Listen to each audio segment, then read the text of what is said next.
ഇൻഷാ അല്ലാഹ് ഞാൻ എൻ്റെ വിഷയത്തിലോട്ട് കടക്കുകയാണ്. അള്ളാഹു നാം ഏവരെയും സ്വീകരിക്കുമാറാകട്ടെ. അള്ളാഹുവിൻ്റെ അതിമഹത്തായ അനുഗ്രഹത്താൽ അള്ളാഹുവിൻ്റെ അനുഗ്രഹീതമായ ഈ സദസ്സിൽ വെച്ച് ഒരുമിച്ച് കൂടിയ നാം രണ്ടു കൂട്ടരും, ഞാനും നിങ്ങളും, ഒരു സാങ്കല്പികമായ യാത്ര പോകുന്നു എന്ന് കരുതുക. വളരെ സാങ്കല്പികമായ ഒരു യാത്ര. ആ യാത്രയിൽ ഞാനുമുണ്ട്, നിങ്ങളുമുണ്ട്. നമ്മുടെ ജീവിതവുമായി, ജീവിതയാത്രയുമായി ഏറെ ബന്ധമുള്ള സമാനതയുള്ള മറ്റൊരു യാത്ര. നാം എല്ലാവരും കൂടി ഒരു വാഹനത്തിൽ കയറി. ആ വാഹനം വളരെ വിശാലമായ, നീണ്ടു നിവർന്നു കിടക്കുന്ന, അറ്റമില്ലാതെ കിടക്കുന്ന ഒരു ഒറ്റയടി പാതയിലൂടെ, ആ പാതയ്ക്ക് വഴിവുകളില്ല, പിരിവുകളില്ല, ശാഖകളില്ല, ഒന്നുമില്ല, നീണ്ടു നിവർന്നു കിടക്കുന്ന ഒരു ഒറ്റയടി പാതയിലൂടെ ആ യാത്ര അഭംഗുരം മുമ്പോട്ട് പോകുന്നു. ഈ സദസ്സിൽ കണ്ടുമുട്ടിയ ഞാനും നിങ്ങളുമെല്ലാം ഉണ്ട്. നമ്മുടെ വാഹനം നീണ്ടു നിവർന്നു കിടക്കുന്ന ആ റോഡിലൂടെ അങ്ങ് നേരെ പോവുകയാണ്. കുറെ ഏറെ ദൂരം താണ്ടി നാം കുറെ ഏറെ ദൂരം സഞ്ചരിച്ചു. നമുക്ക് തിരിഞ്ഞു നോക്കേണ്ട കാര്യമുണ്ടായിരുന്നില്ല. കാരണം ആ ഒരൊറ്റ വഴി മാത്രമേ ഉള്ളൂ.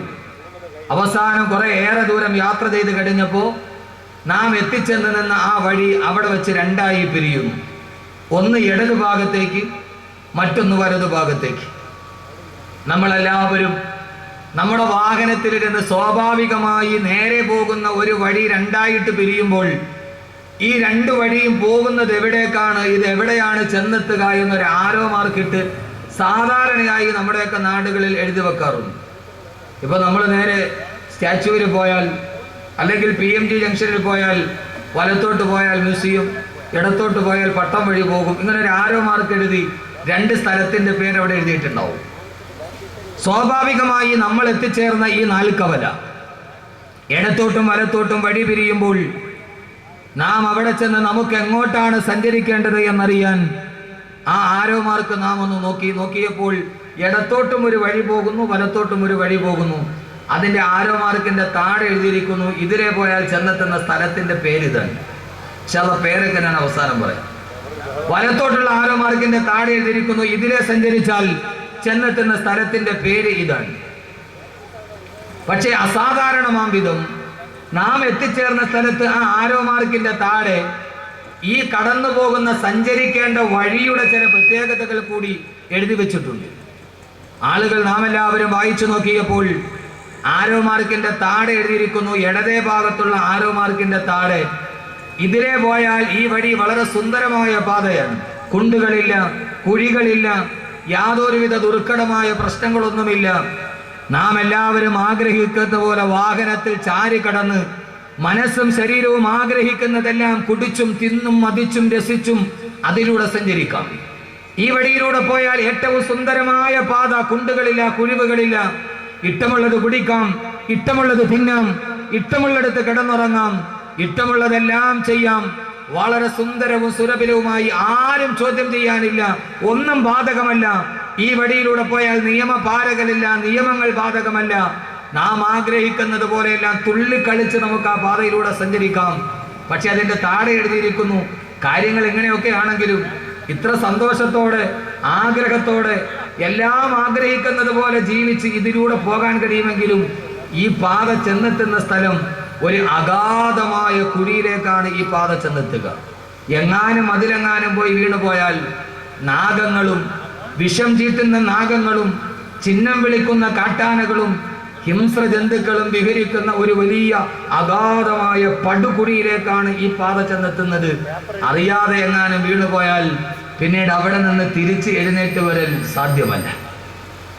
എങ്ങാനും വീണുപോയാൽ പിന്നീട് എഴുന്നേറ്റതിൽ നിന്ന് തിരിച്ചു വരൽ സുസാധ്യമല്ല. നാം ആ ബോർഡ് വായിച്ചു. ആ യാത്രയിൽ ഞാനുമുണ്ട്, നിങ്ങളുമുണ്ട്, എല്ലാ ആളുകളുമുണ്ട്. സുധീർ ഭായി ഉണ്ട്, സൈബുദ്ദീൻ ആചേണ്ടി ഇരിക്കുന്ന നിങ്ങളെല്ലാവരും ഉണ്ട്, സർവ്വ ആളുകളുണ്ട്. നമ്മളെല്ലാവരും, ഞാനും അക്കൂട്ടത്തിലുണ്ട്. അള്ളാഹു നമ്മുടെ യാത്ര സഫലമാക്കട്ടെ. അള്ളാഹു നമ്മുടെ യാത്ര സഫലമാക്കട്ടെ. ഇന്ത്യൻ റെയിൽവേയിൽ ടിക്കറ്റ് എടുത്താൽ അതിൻ്റെ താഴെ കാണും wish you A happy journey. Indian റെയിൽവേയുടെ ടിക്കറ്റിൻ്റെ താഴെ എപ്പോഴും ഉണ്ടാകാം wish you A happy journey. നിങ്ങൾക്കൊരു സന്തോഷകരമായ യാത്ര ഞങ്ങൾ ആശംസിക്കുകയാണ്. നമ്മുടെ ഈ യാത്ര നാളെ അവസാനിക്കുമ്പോൾ അള്ളാഹു ഈ യാത്ര ഏറ്റവും നല്ല ശുഭകരമായ ഒരു അന്ത്യം കുറിക്കുന്ന യാത്രയെ അള്ളാഹു സ്വീകരിക്കട്ടെ. വലതുഭാഗത്തെ ബോട്ട് നോക്കിയപ്പോൾ അതിന്റെ താഴ്ഭാഗത്ത് എഴുതിയിരിക്കുന്നു ഇതിലേ പോയാൽ വളരെ ദുർഘടമായ പാത, കുണ്ടുകളും കുഴികളും നിറഞ്ഞ പാത. അതിലെ സഞ്ചരിച്ചാൽ ശരീരവും മനസ്സും വല്ലാതെ ഉലഞ്ഞ് വളരെ കഷ്ടപ്പെട്ടിട്ടല്ലാതെ ഈ പാതയിലൂടെ സഞ്ചരിക്കാൻ കഴിയില്ല. അതിലെ പോയാൽ ഏറെ പ്രയാസങ്ങൾ സഹിക്കേണ്ടി വരും. അതിലെയുള്ള പാത വളരെ സുഗമമല്ല, പരുപരുത്ത കല്ലുകളും മുള്ളുകളും നിറഞ്ഞു നിൽക്കുന്ന ഒരു പാത. പക്ഷെ അതിലെ സഞ്ചരിക്കുമ്പോൾ ഇഷ്ടമുള്ളത് കുടിക്കാൻ കഴിയില്ല, ഇഷ്ടമുള്ളത് കഴിക്കാൻ കഴിയില്ല, ഇഷ്ടമുള്ളിടത്ത് കിടന്നുറങ്ങാൻ കഴിയില്ല. മനസ്സും ശരീരവും എന്താഗ്രഹിച്ചാലും അതിനെയെല്ലാം അടിച്ചമർത്തി ഇഷ്ടങ്ങളോടെല്ലാം പൊരുതിയിട്ടല്ലാതെ അതിലൂടെ സഞ്ചരിക്കാൻ കഴിയില്ല.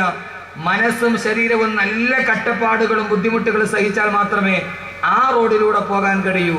പക്ഷെ അതിന്റെ താഴെ എഴുതിയിരിക്കുന്നു കാര്യങ്ങൾ ഇങ്ങനെയൊക്കെ ആണെങ്കിലും വളരെ കഷ്ടപ്പാടൊക്കെ സഹിച്ച് ഇഷ്ടമുള്ളതൊക്കെ തിന്നുകയും കുടിക്കുകയും ഒക്കെ ചെയ്യാതെ മനസ്സ് ശരീരമൊക്കെ കഷ്ടപ്പെട്ട് ഈ വലതുഭാഗത്തുള്ള പാതയിലൂടെ യാത്ര ചെയ്താൽ പക്ഷേ ഈ ദുർഘടമായ പാത ചെന്നെത്തുന്ന സ്ഥലം ഒരൊറ്റ ദർശനം കൊണ്ട് തന്നെ.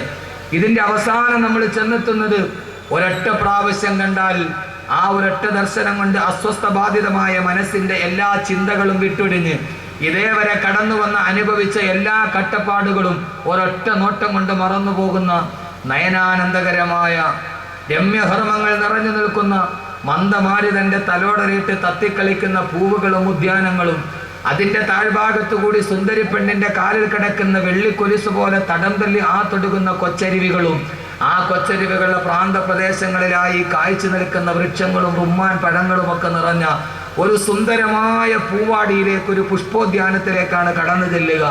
അവിടെ എത്തുമ്പോഴേ ഇതേവരെ കഷ്ടപ്പാടുകൾ സഹിച്ചതെല്ലാം ഒരൊറ്റ നിമിഷം കൊണ്ട് മറന്നു പോകും. അത്രയും സുന്ദരമായ ഒരു ഉദ്യാനത്തിലാണ് നിങ്ങൾ ചെന്നെത്തുക. 2 ബോർഡ് നമ്മൾ വായിച്ചു.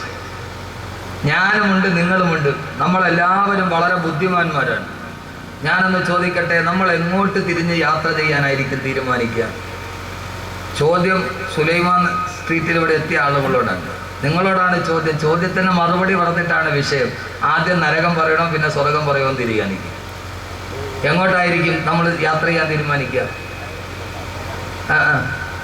സ്വർഗവും നരകമൊക്കെ വരട്ടെ, ഞാൻ സ്ഥലത്തിന്റെ പേര് പറഞ്ഞില്ലല്ലോ. ഏത് ഭാഗത്തോടെ പോകാനായിരിക്കും നമുക്ക് എടുക്കും? ഇടത്തോട്ടാണോ വലത്തോട്ടാണോ? വലത്തോട്ട്. എല്ലാവരും കോൺഗ്രസ്സുകാരെ?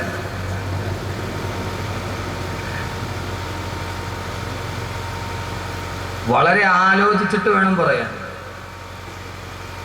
വലത്തോട്ടാണെന്ന് പെട്ടെന്ന് പറയാം, പക്ഷെ അതിലെ സഞ്ചരിച്ചാൽ വളരെ ദുർഘടമായ പാത. ഇഷ്ടമുള്ളത് കുടിക്കാൻ കഴിയില്ല, ഇഷ്ടമുള്ളത് കഴിക്കാൻ കഴിയില്ല, ഇഷ്ടമുള്ളിടത്ത് കിടന്നുറങ്ങാൻ കഴിയില്ല. അതിലെ പോയാൽ ധാരാളം നിയമങ്ങളുണ്ട്, നിരോധനങ്ങളുണ്ട്, ഹലാലുകളുണ്ട്, ഹറാമുകളുണ്ട്, മുബാഹികളുണ്ട്, ഫർളുകളുണ്ട്, സുന്നത്തുകളുണ്ട്.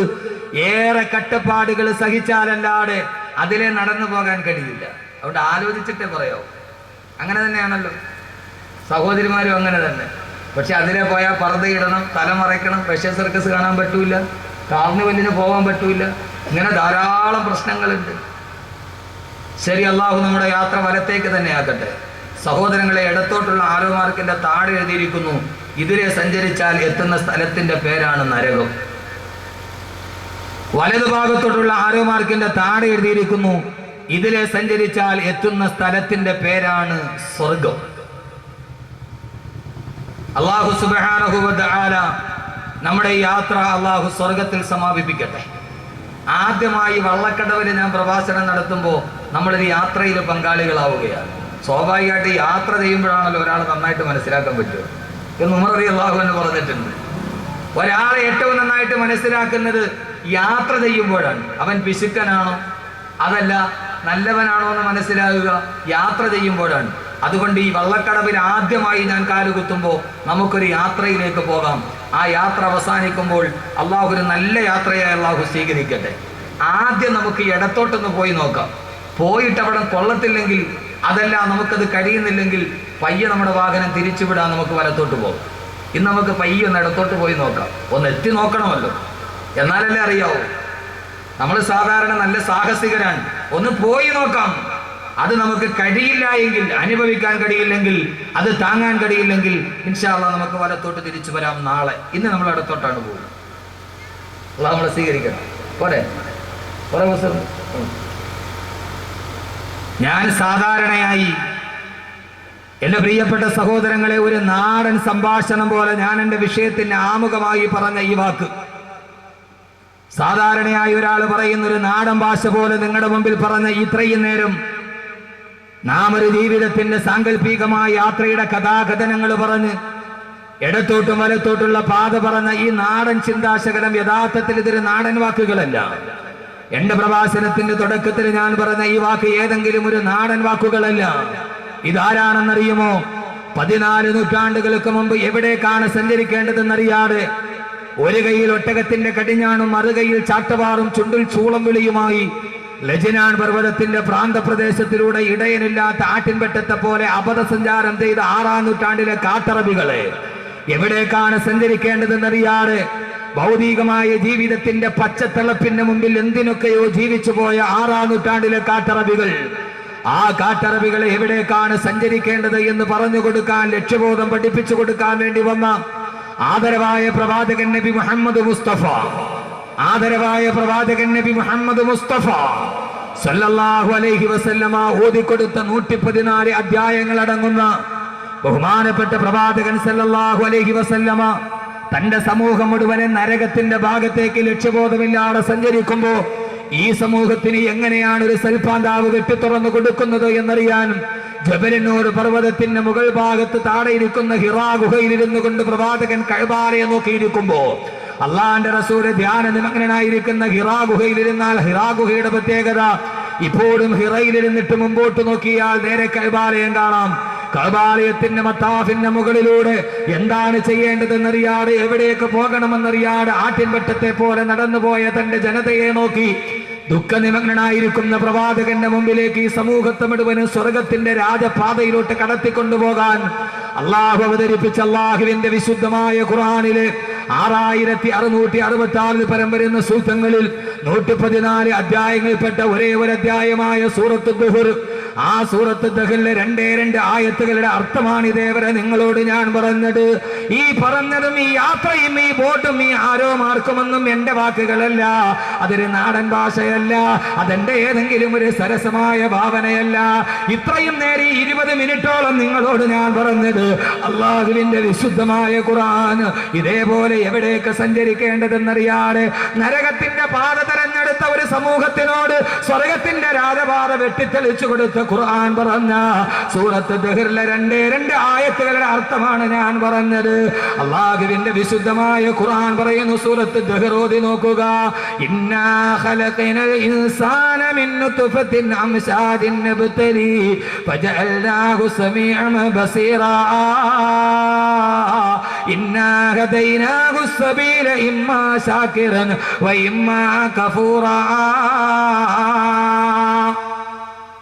അല്ലാഹുവിന്റെ വിശുദ്ധമായ ഖുർആൻ പറയുന്നു സൂറത്ത് ദഹർ, ഇന്നാ ഖലഖനൽ ഇൻസാന മിൻ നുത്ഫത്തിൻ അംശാദിൻ നബ്തലി.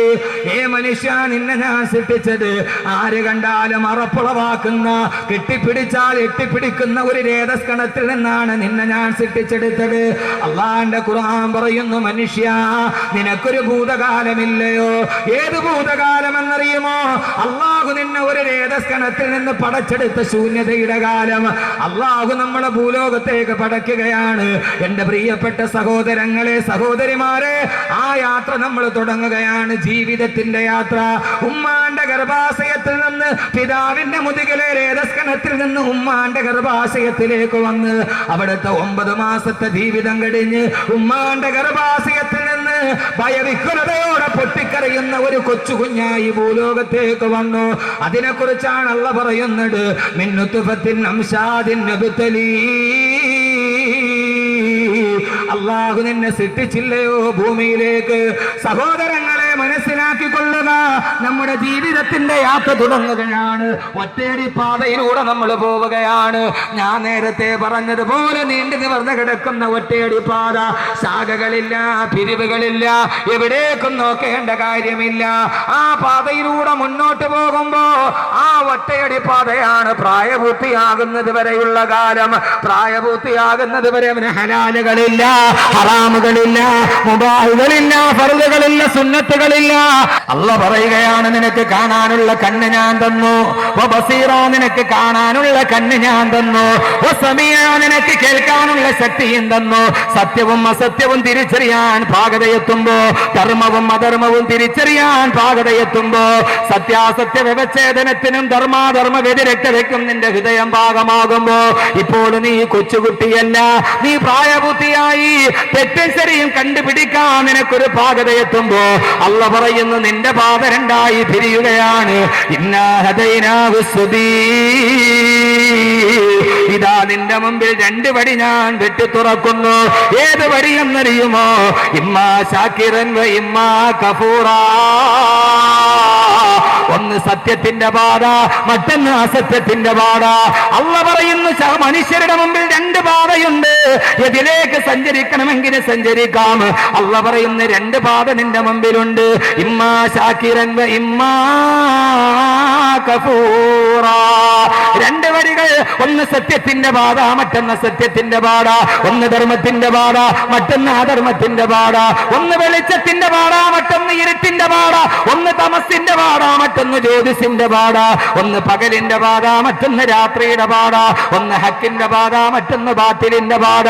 ഒന്ന് സുന്നത്തിന്റെ പാത, മറ്റൊന്ന് ബിദ്അത്തിന്റെ പാത. ഒന്ന് ഇസ്ലാമിന്റെ പാത, മറ്റൊന്ന് കുഫറിന്റെ പാത. അല്ലാഹു പറയുന്നു, ഫഹദൈനാഹു നജ്ദൈൻ.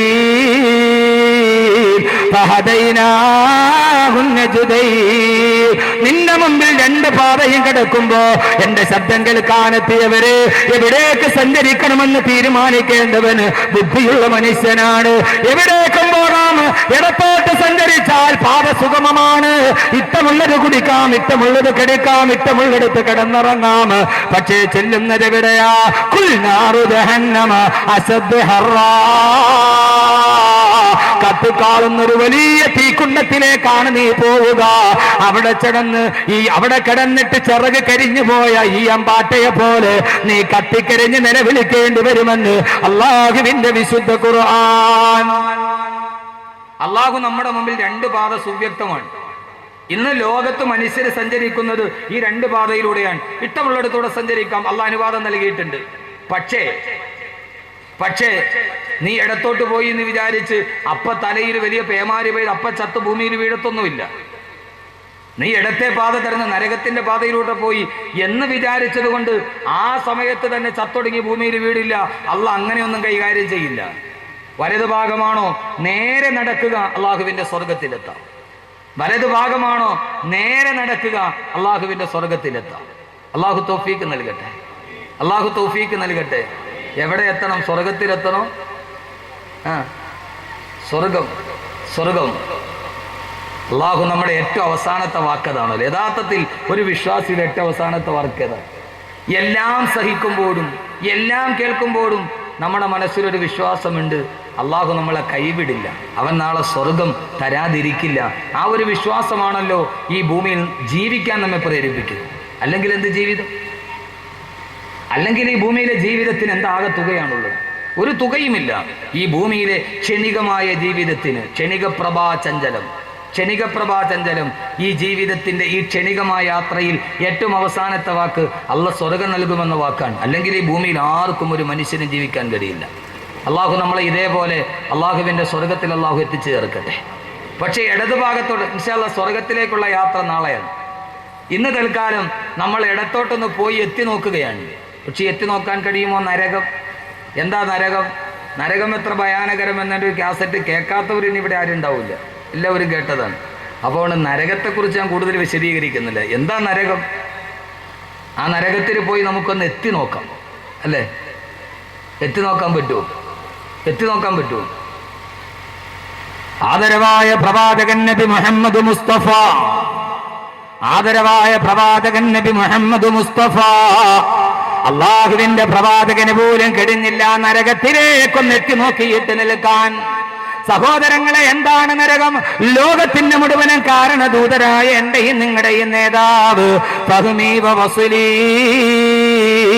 വാഖിദു യദി ഇൻഷാ അല്ലാഹ് മുഹമ്മദുർ റസൂലുള്ളാഹ്. അള്ളാഹുവിന്റെ പ്രവാചകൻ പ്രവാചകൻ പോലും പറഞ്ഞു, ഞാൻ ഒരിക്കൽ മേറാജിന്റെ യാത്ര പോയപ്പോ അള്ളാഹു എനിക്ക് സ്വർഗവും കാണിച്ചു തന്നു, നരകവും അള്ളാഹു എനിക്ക് കാണിച്ചു തന്നു. എങ്ങനെയാണ് നമ്മൾ അവിടേക്കൊന്ന് എത്തി നോക്കുക? അള്ളാഹിന്റെ റസൂല് പറയുകയാണ്, അള്ളാഹു എനിക്ക് ആദ്യം കാണിച്ചു തന്നത് സ്വർഗമാണ്. ആ സ്വർഗം ഞാൻ കണ്ടപ്പോ, സ്വർഗത്തിലെ പടവർഗങ്ങളെ കണ്ടപ്പോ പെട്ടെന്ന് ഞാൻ സ്വർഗത്തിലെ ഒരു മുന്തിരി കുല പറിക്കാൻ ഞാൻ എന്റെ വിരലുകൾ നീട്ടി. ലോകത്തിന്റെ തിരുദൂതര് പറയുകയാണ്, അള്ളാഹുവിന്റെ പ്രവാചകൻ നബി മുഹമ്മദ് മുസ്തഫ അള്ളാഹിന്റെ റസൂല് പറയുകയാണ്, സ്വർഗം കണ്ടപ്പോ, ആ സ്വർഗത്തിന്റെ പഴങ്ങൾ കണ്ടപ്പോ, ആ സ്വർഗത്തിന്റെ മധുരപാനീയങ്ങൾ കണ്ടപ്പോ പെട്ടെന്ന് ഞാൻ എന്റെ വിഷയത്തിലേക്ക് ആമുഖമില്ലാതെ കടക്കുകയാണ്. അതിലെ ഒരു മുന്തിരിക്കുല പറിക്കാൻ ഞാൻ എന്റെ കൈകൾ നീട്ടി. എന്നിട്ട് ഞാൻ ആ മുന്തിരിക്കുല പറിക്കാൻ പോയപ്പോ ജിബ്രീൽ എന്നോട് പറഞ്ഞു, വേണ്ട നബിയേ, അതിവിടെ നിന്ന് കൊയ്തെടുക്കണ്ട. അള്ളാന്റെ റസൂലിന്റെ മുമ്പ് അത്ഭുതത്തോടെ സ്വർഗത്തിന്റെ അനുഭൂതി കേട്ടിരുന്ന സഹാബത്തിനോട് അള്ളാന്റെ റസൂല് പറഞ്ഞു, സഹാബാ, ആ സ്വർഗത്തിലെ ഒരു മുന്തിരിക്കുല ഞാൻ പറിച്ചു കൊണ്ടുവന്നിരുന്നെങ്കിൽ എന്റെ അനുയായികൾ മുഴുവനും ഇന്ന് ഭൂമിയിലിരുന്ന് തിന്നു തീർത്താലും ആ സ്വർഗത്തിന്റെ ഒരു മുന്തിരിക്കുലയിലെ പഴങ്ങൾ തീർക്കാൻ കഴിയില്ലെന്ന് റൂഹി ഫിദാ നബി മുഹമ്മദ് മുസ്തഫ, റൂഹി ഫിദാ നബി മുഹമ്മദ് മുസ്തഫ. അള്ളാന്റെ റസൂല് പറഞ്ഞു, ഞാനതിൽ നിന്ന് പിന്തിരിഞ്ഞു പോയി. ഇത് കേട്ട ഉസ്മാൻ റളിയല്ലാഹു അൻഹു പൊട്ടിക്കരഞ്ഞു അത്രേ. എന്നാലും നബിയെ, അതൊന്ന് രുചിക്കാൻ ഞങ്ങൾക്ക് കഴിഞ്ഞില്ലല്ലോ നബിയെ. അവർക്ക് നഷ്ടപ്പെട്ടു പോയ സൗഭാഗ്യത്തിന്റെ സങ്കടം. പിന്നീട് പ്രവാചകൻ പറഞ്ഞു, രണ്ടാമത് ഞാൻ കണ്ടത് നരകമാണ്. ആ നരകത്തെ ഞാൻ അതിന്റെ അടുക്കലേക്ക് എന്നെ മലക്ക് കൊണ്ടുപോയി. ജിബ്രീൽ എന്നെ കൊണ്ടുപോയി നരകത്തിന്റെ ഭാഗത്തേക്ക്. ആ നരകം കത്തിജ്വലിക്കുന്നത് കണ്ടു, ആ നരകം കത്തിജ്വലിക്കുന്നത് കണ്ടു, ആ നരകത്തിന്റെ തീനാളങ്ങൾ ഞാൻ കണ്ടു. നരകത്തിലേക്ക് എത്തുമ്പോൾ സഹോദരങ്ങളെ, എന്താ നരകം? ഒരു പ്രഭാഷണം തുടങ്ങുമ്പോൾ പെട്ടെന്ന് നരകത്തിലേക്ക് കടന്നു വന്നത് എന്താണ്? ഇതിനേക്കാൾ പേടിപ്പിക്കുന്ന ഒരു ചിന്തയുണ്ട്. അള്ളാന്റെ ഖുർആൻ നരകത്തെ പരിചയപ്പെടുത്തുന്നത് എങ്ങനെയെന്നറിയുമോ? അള്ളാന്റെ ഖുർആൻ നരകത്തെ പരിചയപ്പെടുത്തുന്നത് ജീവനില്ലാത്ത ഒരു വസ്തുവായിട്ടല്ല. അങ്ങനെ നിങ്ങൾ ആരും കരുതി പോകരുത്. ആകാശമണ്ഡലത്തിന്റെ എവിടെയോ അള്ളാഹു നമ്മളെ വലിച്ചെറിയാനുള്ള വെറും കത്തിക്കപ്പെട്ട ഒരു അഗ്നികുണ്ഡമല്ല. ആ നരകത്തെ അള്ളാന്റെ റസൂല് പരിചയപ്പെടുത്തി തന്നത് ഒരു ജീവനുള്ള വസ്തുവിനെ പോലെയാണ്. അലമുറയിടയുകയും കരയുകയും അട്ടഹസിക്കുകയും ചെയ്യുന്ന എന്റെ ശബ്ദങ്ങൾ കാണത്തിയ പ്രിയപ്പെട്ട സഹോദര, സമയത്തിന്റെ പരിമിതി കൊണ്ടാണ് പെട്ടെന്ന് വിഷയത്തിലോട്ട് കടന്നത്. ഇല്ലെങ്കിൽ ഇനിയും ഇത് വീണ്ടും നീട്ടേണ്ടി വരും. അള്ളാഹുവിന്റെ പ്രവാചകൻ പരിചയപ്പെടുത്തിയത് നരകം എന്തെന്നറിയോ? ആ നരകം കരയാൻ കഴിയുന്ന, അട്ടഹസിക്കാൻ കഴിയുന്ന, പൊട്ടിക്കരയുന്ന മനുഷ്യനെ പോലെ പൊട്ടിക്കരയുന്ന ഒന്നാണ് നരകമെന്ന് ആദരവായ പ്രവാചകൻ നബി മുഹമ്മദ് മുസ്തഫ. ഇത് കേൾക്കുമ്പോൾ അത്ഭുതം തോന്നിയേക്കാം. ഇതാര് പറഞ്ഞതെന്നറിയുമോ? അള്ളാന്റെ ഖുർആൻ തന്നെ പറഞ്ഞതാ. അള്ളാഹുവിന്റെ ഖുർആൻ നരകത്തെ കുറിച്ച് പറയുമ്പോ അള്ളാന്റെ ഖുർആൻ പറഞ്ഞു, ഇദാ റഅതഹും മിൻ മകാനിൻ ബഈദിൻ സമീഉ ലഹാ തഗയ്യുദൻ വസഫീറാ. അള്ളാഹുവിന്റെ ഖുർആൻ പറഞ്ഞ നരകത്തിന്റെ ഒരൊറ്റ വാക്ക് പറഞ്ഞിട്ട് ഞാൻ പോവുകയാ, ഒരൊറ്റ വാക്ക് പറഞ്ഞിട്ട് ഞാൻ പോവുകയാ.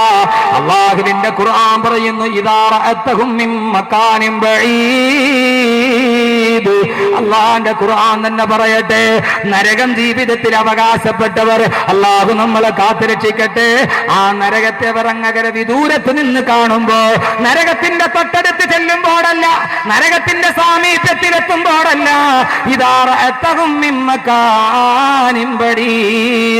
അങ്ങകലെ നിന്നേ നരകത്തെ അവര് കാണുമ്പോ, നരകം നോക്കുമ്പോൾ തന്നിലേക്ക് വരാനുള്ള മനുഷ്യര് നടന്ന് നടന്ന് മഹിശറയിലൂടെ വരുന്നത് കാണുമ്പോ ആ സമയത്ത് നരകം എന്ത് ചെയ്യുമെന്നറിയുമോ? ഇദാ റഅതഹും മിൻ മകാനിൻ ബഈദിൻ സമീഉ ലഹാ തഗയ്യുദൻ വസഫീറാ.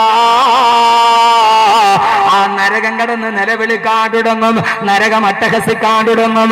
എടാ ഇവിടേക്ക് വാടാ, ഇവിടേക്ക് വാടാ, ഇവിടേക്ക് വാടാ എന്ന് പറഞ്ഞ് അട്ടഹസിക്കുന്ന ജീവനുള്ള ഒരു സിട്ടിപ്പായിട്ടാണ് അല്ലാഹു നരകത്തെ പരിചയപ്പെടുത്തുന്നത്. ആ നരകത്തിന്റെ 70 മൈലുകൾ അപ്പുറം നിൽക്കുമ്പോ നരകവാസികൾ നരകത്തിന്റെ അട്ടഹാസം കേൾക്കുമെന്ന് ആദരവായ പ്രവാചകൻ നബി മുഹമ്മദ് മുസ്തഫ സഹോദരങ്ങളെ, എങ്ങനെയാ നരകത്തെ കുറിച്ച് പറയുകയാ, എങ്ങനെയാ നരകത്തെ കുറിച്ച് ഓർക്കുക? അള്ളാന്റെ റസൂല് പറഞ്ഞ് രാവിലെയും വൈകുന്നേരവും ഓരോ ദിവസവും രാവിലെയും വൈകുന്നേരവും നരകം കിടന്ന് അട്ടഹസിക്കും. എനിക്ക് വേണ്ടി വിധിക്കപ്പെട്ടവരെവിടെ? എന്നിലേക്ക് വരാനുള്ളവരെവിടെ? എന്നിലേക്ക് വരാനുള്ളവരെവിടെ? നരകമെന്ന് പറഞ്ഞാൽ സംസാരിക്കുന്ന ഒരു ജീവിയെ പോലെ. ഞാൻ പറഞ്ഞതല്ല, ഖുർആനല്ലേ പറഞ്ഞത്. യൗമന ഖൂലു ലി ജഹന്നമ ഹലിം തലഅതി വതഖൂലു ഹൽ മിൻ മസീദ്. യൗമന ഖൂലു ലി ജഹന്നമ, നാളെ പരലോകത്ത് നരകാവാസികളെ നരകത്തിലോട്ട് വലിച്ചെറിയുമ്പോ അല്ലാഹു നരകത്തോട് ചോദിക്കും, അല്ല നരകത്തോട് ചോദിക്കും, ഏതൊരു തമ്പുരാനാണോ നരകത്തെ പടച്ചത് ആ തമ്പുരാൻ നരകത്തോട് ചോദിക്കും, ഓ നരകമേ, ഹലിം തലഅതി, നിന്റെ വയറ് നിറഞ്ഞോ നരകമേ? നിന്റെ വള്ള നിറഞ്ഞോ നരകമേ? ആ സമയത്ത് നരകം മറുപടി പറയും, അല്ലാഹുവേ, ഹൽ മിൻ മസീദ്, നിറഞ്ഞില്ല അല്ലാഹുവേ, ഇനിയും ഉണ്ടെങ്കിൽ എന്റെ പള്ളയിലോട്ട് കോരിയിട്ടോ. ഒരിക്കലും നിറയാത്ത പള്ള നരകത്തിന്റെ പള്ളയാണെന്ന് അല്ലാഹുവിന്റെ വിശുദ്ധ ഖുർആൻ. രാവിലെയും വൈകുന്നേരം നരകമട്ടഹസിക്കുമ്പോ എന്റെ സഹോദരങ്ങളെ, നാളെ പരലോകത്ത് ഇതേ ആളുകൾ ചെല്ലുമ്പോ 70 മൈൽ അകലെ നിന്നുകൊണ്ട് നരകമട്ടഹസിക്കുമ്പോ ഇവിടേക്ക് വാടാ, ഇവിടേക്ക് വാടാ എന്ന് പറയുമ്പോ ഈ നരകത്തിന്റെ അട്ടഹാസം കേൾക്കാത്ത യുവാക്കളെ, എങ്ങനെയാണ് കള്ളു കുടിക്കാൻ കഴിയുന്നത്? എങ്ങനെയാണ് വ്യഭിചരിക്കാൻ കഴിയുന്നത്? എങ്ങനെയാണ് വട്ടിപ്പലിശ മേടിക്കാൻ കഴിയുന്നത്? ഈ ഭൂലോകത്തിന് മുകളിൽ ഒരു ശപിക്കപ്പെട്ട ജന്മമായി മാറുന്നത്. നിന്നെ ഓർത്തിട്ട് നരകം വിളിക്കുകയാണ്. നീ ആ വിളി നിന്റെ കാതിൽ കേൾക്കുന്നില്ലെങ്കിൽ അത് കേൾക്കുന്ന ഒരു ദിവസം വരും. അള്ളാഹു പറയുകയാണ്, അവൻ അതിന്റെ നരകത്തിന്റെ വിളി ഒരു നരകാവകാശിയുടെ ചെവിയിൽ കേൾക്കുമ്പോ അവൻ കിടന്ന് വിളിക്കാൻ തുടങ്ങും, അല്ലാഹുവേ, അല്ലാഹുവേ, അല്ലാഹുവേ, ഞാൻ ഈ അട്ടഹാസം ദുനിയാവിൽ വെച്ചെന്ന് കേട്ടിരുന്നെങ്കിൽ എന്ന് പറഞ്ഞു കണ്ടവൻ നരകത്തിൽ കിടന്ന് നിലവിളിക്കും, അല്ലാഹുവേ, ഞാനിത് ഈ ഭൂമിയിൽ ജീവിക്കുമ്പോൾ അറിഞ്ഞിരുന്നെങ്കിൽ, വള്ളക്കടവിൽ ജീവിച്ചിരിക്കുമ്പോ ഈ നരകത്തിന്റെ വിളി ഒരു പ്രാവശ്യം എന്റെ കാതിലൊന്ന് കേട്ടിരുന്നെങ്കിൽ. അങ്ങനെ നരകത്തിൽ കിടന്നവൻ വിളിക്കുമ്പോ അള്ളാന്റെ മലക്കുകൾ പറയും, എടാ, ഒരു പ്രാവശ്യം നിലവിളിച്ചാൽ പോരാ, ഇവിടെ കിടന്ന് ഒരു പ്രാവശ്യം നിലവിളിച്ചാൽ പോരാ. ലാ തദുൽ യൗമ സുബൂറൻ വാഹിദാ വദഉ സുബൂറൻ കസീറാ. ഇന്നൊറ്റ ദിവസം നിലവിളിച്ചാ പോരാ, 1000 വട്ടം നിലവിളിച്ചാലും നരകം നിന്നെ വിടില്ലെന്നുള്ള അല്ലാഹുവിന്റെ വിശുദ്ധ ഖുർആൻ.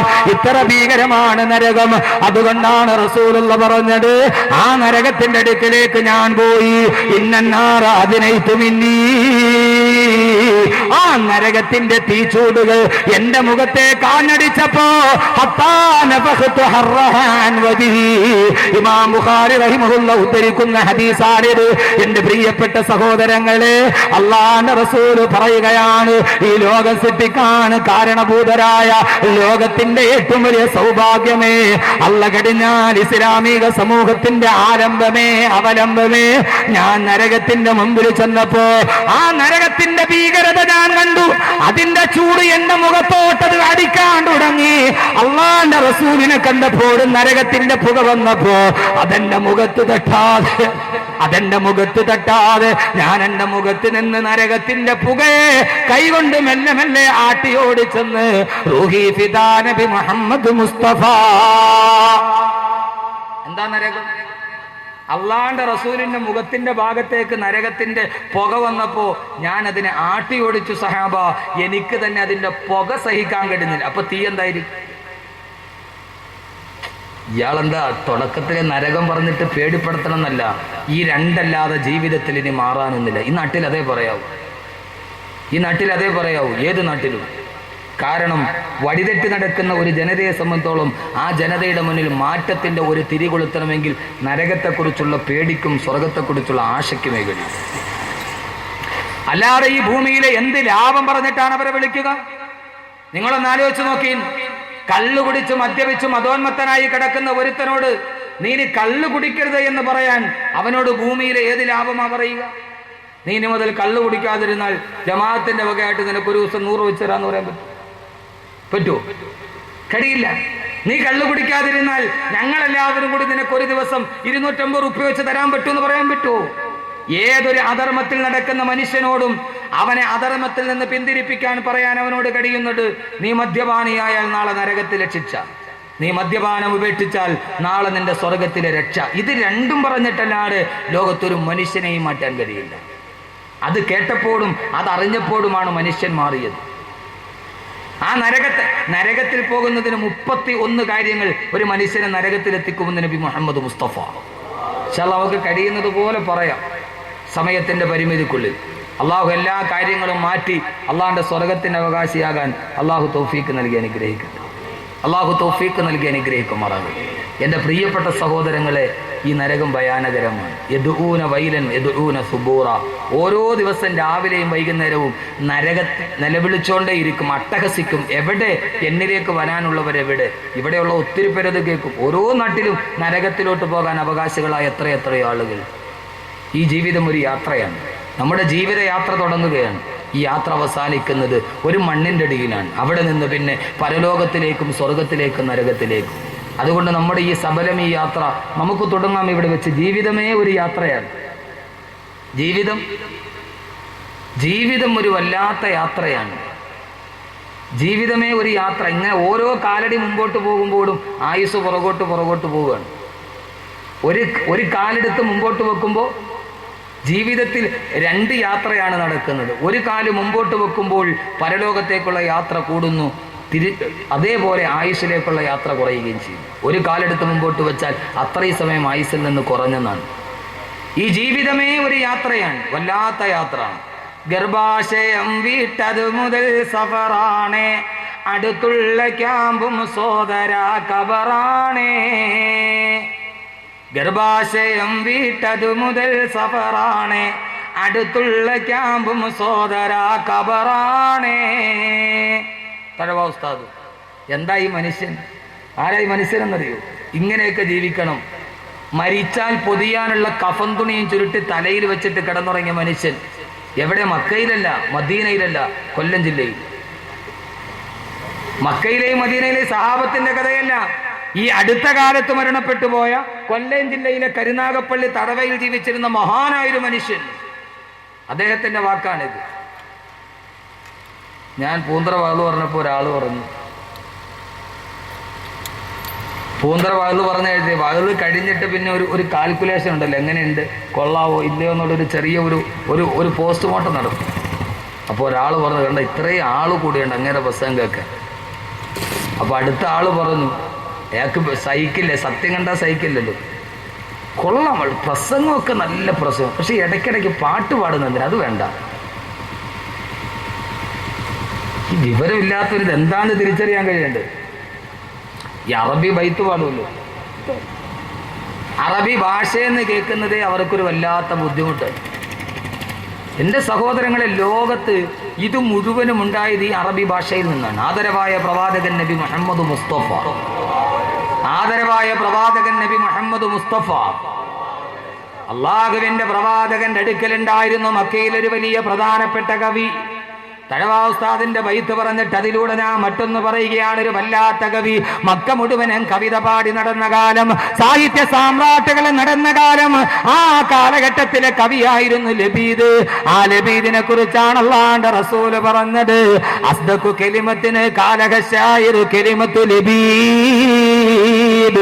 ലോകത്ത് എത്രയോ കവികൾ പാട്ട് പാടിയിട്ടുണ്ട്, എത്രയോ ആളുകളെ കവിത പാടിയിട്ടുണ്ട്.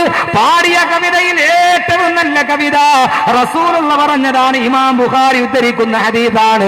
പാടിയ കവിതകളിൽ ഏറ്റവും നല്ല അറബി കവിത ഏതെന്നറിയോ? അത് ലബീദ് പാടിയ കവിതയാണ്.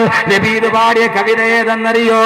അലാ കുല്ലു ശൈഇൻ മാ ഖലല്ലാഹ ബാതിലു വ കുല്ലു നഈമിൻ ലാ മഹാലത സായിലു. അലാ, നിങ്ങൾ അറിയണം, കുല്ലു ശൈഇൻ മാ ഖലല്ലാഹ ബാതിലു, അല്ലാഹ് ലോകത്തുള്ളതെല്ലാം നശിച്ചു പോകുന്നതാണ്. എല്ലാം നശിച്ചു പോകും, അല്ലാഹ് മാത്രം നശിക്കുന്നതല്ല. വകുല്ലു നഈബിൻ, എല്ലാ സൗഭാഗ്യങ്ങളും നീങ്ങി പോകുന്നതാണ്. എല്ലാ സൗഭാഗ്യങ്ങളും നീങ്ങി പോകുന്ന സൗഭാഗ്യമാ ഈ ദുനിയാവിലെ ഏത് സൗഭാഗ്യവും നീങ്ങി പോകുന്ന സൗഭാഗ്യമാണ്. സഹോദരങ്ങളെ, നിലനിൽക്കുന്നത് അല്ലാഹുവിലുള്ള വിശ്വാസം മാത്രമാണ്. ഇത് കേട്ട റസൂലുള്ള പറഞ്ഞു, ലബീദേ നീ പറഞ്ഞതാണ് ശരി, അള്ളാന്റെ റസൂല് പോലും ശരി വെച്ച് പറഞ്ഞു പോയ വല്ലാത്ത കവിത. എല്ലാം നഷ്ടപ്പെട്ടു പോകുന്ന ലോകം എന്തിനാണ് സഹോദരങ്ങളെ ഈ ഭൂമിക്ക് വേണ്ടി കെട്ടിപ്പിടിച്ചിട്ടൊരു ജീവിതം? ഈ ജീവിതം ഒരു യാത്രയാണ്. ആ യാത്രയുടെ നടുവിൽ നഷ്ടപ്പെടുന്നത് ഓരോരുത്തരാണ്. ഉപ്പ നഷ്ടപ്പെട്ടു പോയി, ഉമ്മ നഷ്ടപ്പെട്ടു പോയി, ഭാര്യ നഷ്ടപ്പെട്ടു പോയി. ഈ ജീവിതത്തിന്റെ യാത്രയിൽ വേറിട്ടൊരു യാത്രയ്ക്ക് തയ്യാറാവണം. എന്റെ ഈ വിഷയത്തിലോട്ട് ഞാൻ കടക്കട്ടെ, ഒരാമുഖത്തിലോട്ട് കടക്കട്ടെ. നമ്മളൊരു യാത്ര തുടങ്ങി. ഈ യാത്രയിൽ ഒരു വേറിട്ടൊരു യാത്ര. ഏകാന്തപതികനായി നടക്കണം, ഒറ്റയാനായിട്ട് നടക്കണം. ഈ ജീവിതയാത്രയിൽ മാറി നടക്കാൻ കഴിയുന്നൊരു നല്ല മനുഷ്യനെ സൃഷ്ടിക്കാൻ കഴിയണം. എല്ലാവരും നടക്കട്ടെ, അവര് ബാറുകളിൽ ഇരിക്കട്ടെ, അവര് വൈകുന്നേരങ്ങളിൽ ചവിട്ടുവിന്റെ ചീട്ടുകളങ്ങളിൽ ഇരിക്കട്ടെ. പൊന്നു ചെറുപ്പക്കാരാ, നിനക്കൊരു യാത്രയുണ്ട്, വേറിട്ടൊരു യാത്രയുണ്ടാകണം. എല്ലാ സൗഭാഗ്യങ്ങളും നഷ്ടപ്പെട്ടു പോകുന്ന ലോകത്ത്, ആർക്കും ആരെയും വേണ്ടാത്ത ലോകത്ത്, ഭാര്യയ്ക്ക് ഭർത്താവിന് വേണ്ട, ഭർത്താവിന് ഭാര്യയ്ക്ക് വേണ്ട, എവിടെയാണോ ലാഭമുള്ളത് ആ ലാഭത്തിന് മാത്രം കൊതിച്ചിട്ട് ജീവിക്കുമ്പോ, ഇന്നലെ രാവിലെ നിങ്ങൾ പത്രം കണ്ടോ? സ്വന്തം ഭർത്താവ് വൃക്ക വിറ്റിട്ട് വെച്ച 4 ലക്ഷം രൂപ ബാങ്കിന്റെ ഡിപ്പോസിറ്റിലിട്ടു. ആ പൈസയും എടുത്തിട്ടാണ് പ്രിയപ്പെട്ട ഭാര്യ വേറൊരുത്തന്റെ കൂടെ പോകാൻ പോയത്. ആ ഭർത്താവ് അധ്വാനിച്ചതല്ല. ഇതെന്തോ ഒരു ലോകമാണ്. സൈഫുദ്ദീൻ ഹാജി പറഞ്ഞതുപോലെ, കേൾക്കാൻ ആഗ്രഹിക്കുന്നതല്ല കേൾക്കുന്നത്. സ്വന്തം ഭർത്താവിന്റെ സ്വന്തം കഴുത്തിന് താലി കെട്ടിയവന്റെ വൃക്ക വിറ്റ് 4 ലക്ഷം രൂപ ബാങ്കിലിട്ടു. അതും എടുത്തിട്ടാണ് ഭാര്യ വേറൊരുത്തന്റെ കൂടെ പോകാൻ പോയത്. ഭർത്താവ് നോക്കുമ്പോൾ ആകെയുള്ള വൃക്കയും പോയി, താലി കെട്ടിയ പെണ്ണും പോകുന്നു. അവന്റെ മുമ്പിൽ ഒറ്റ വടിയേയുള്ള മൂർച്ചയുള്ള വാക്കത്തി തന്നെ ആയുധം. പാതിരാ സമയത്തുറങ്ങിക്കിടക്കുന്ന ഭാര്യയെയും.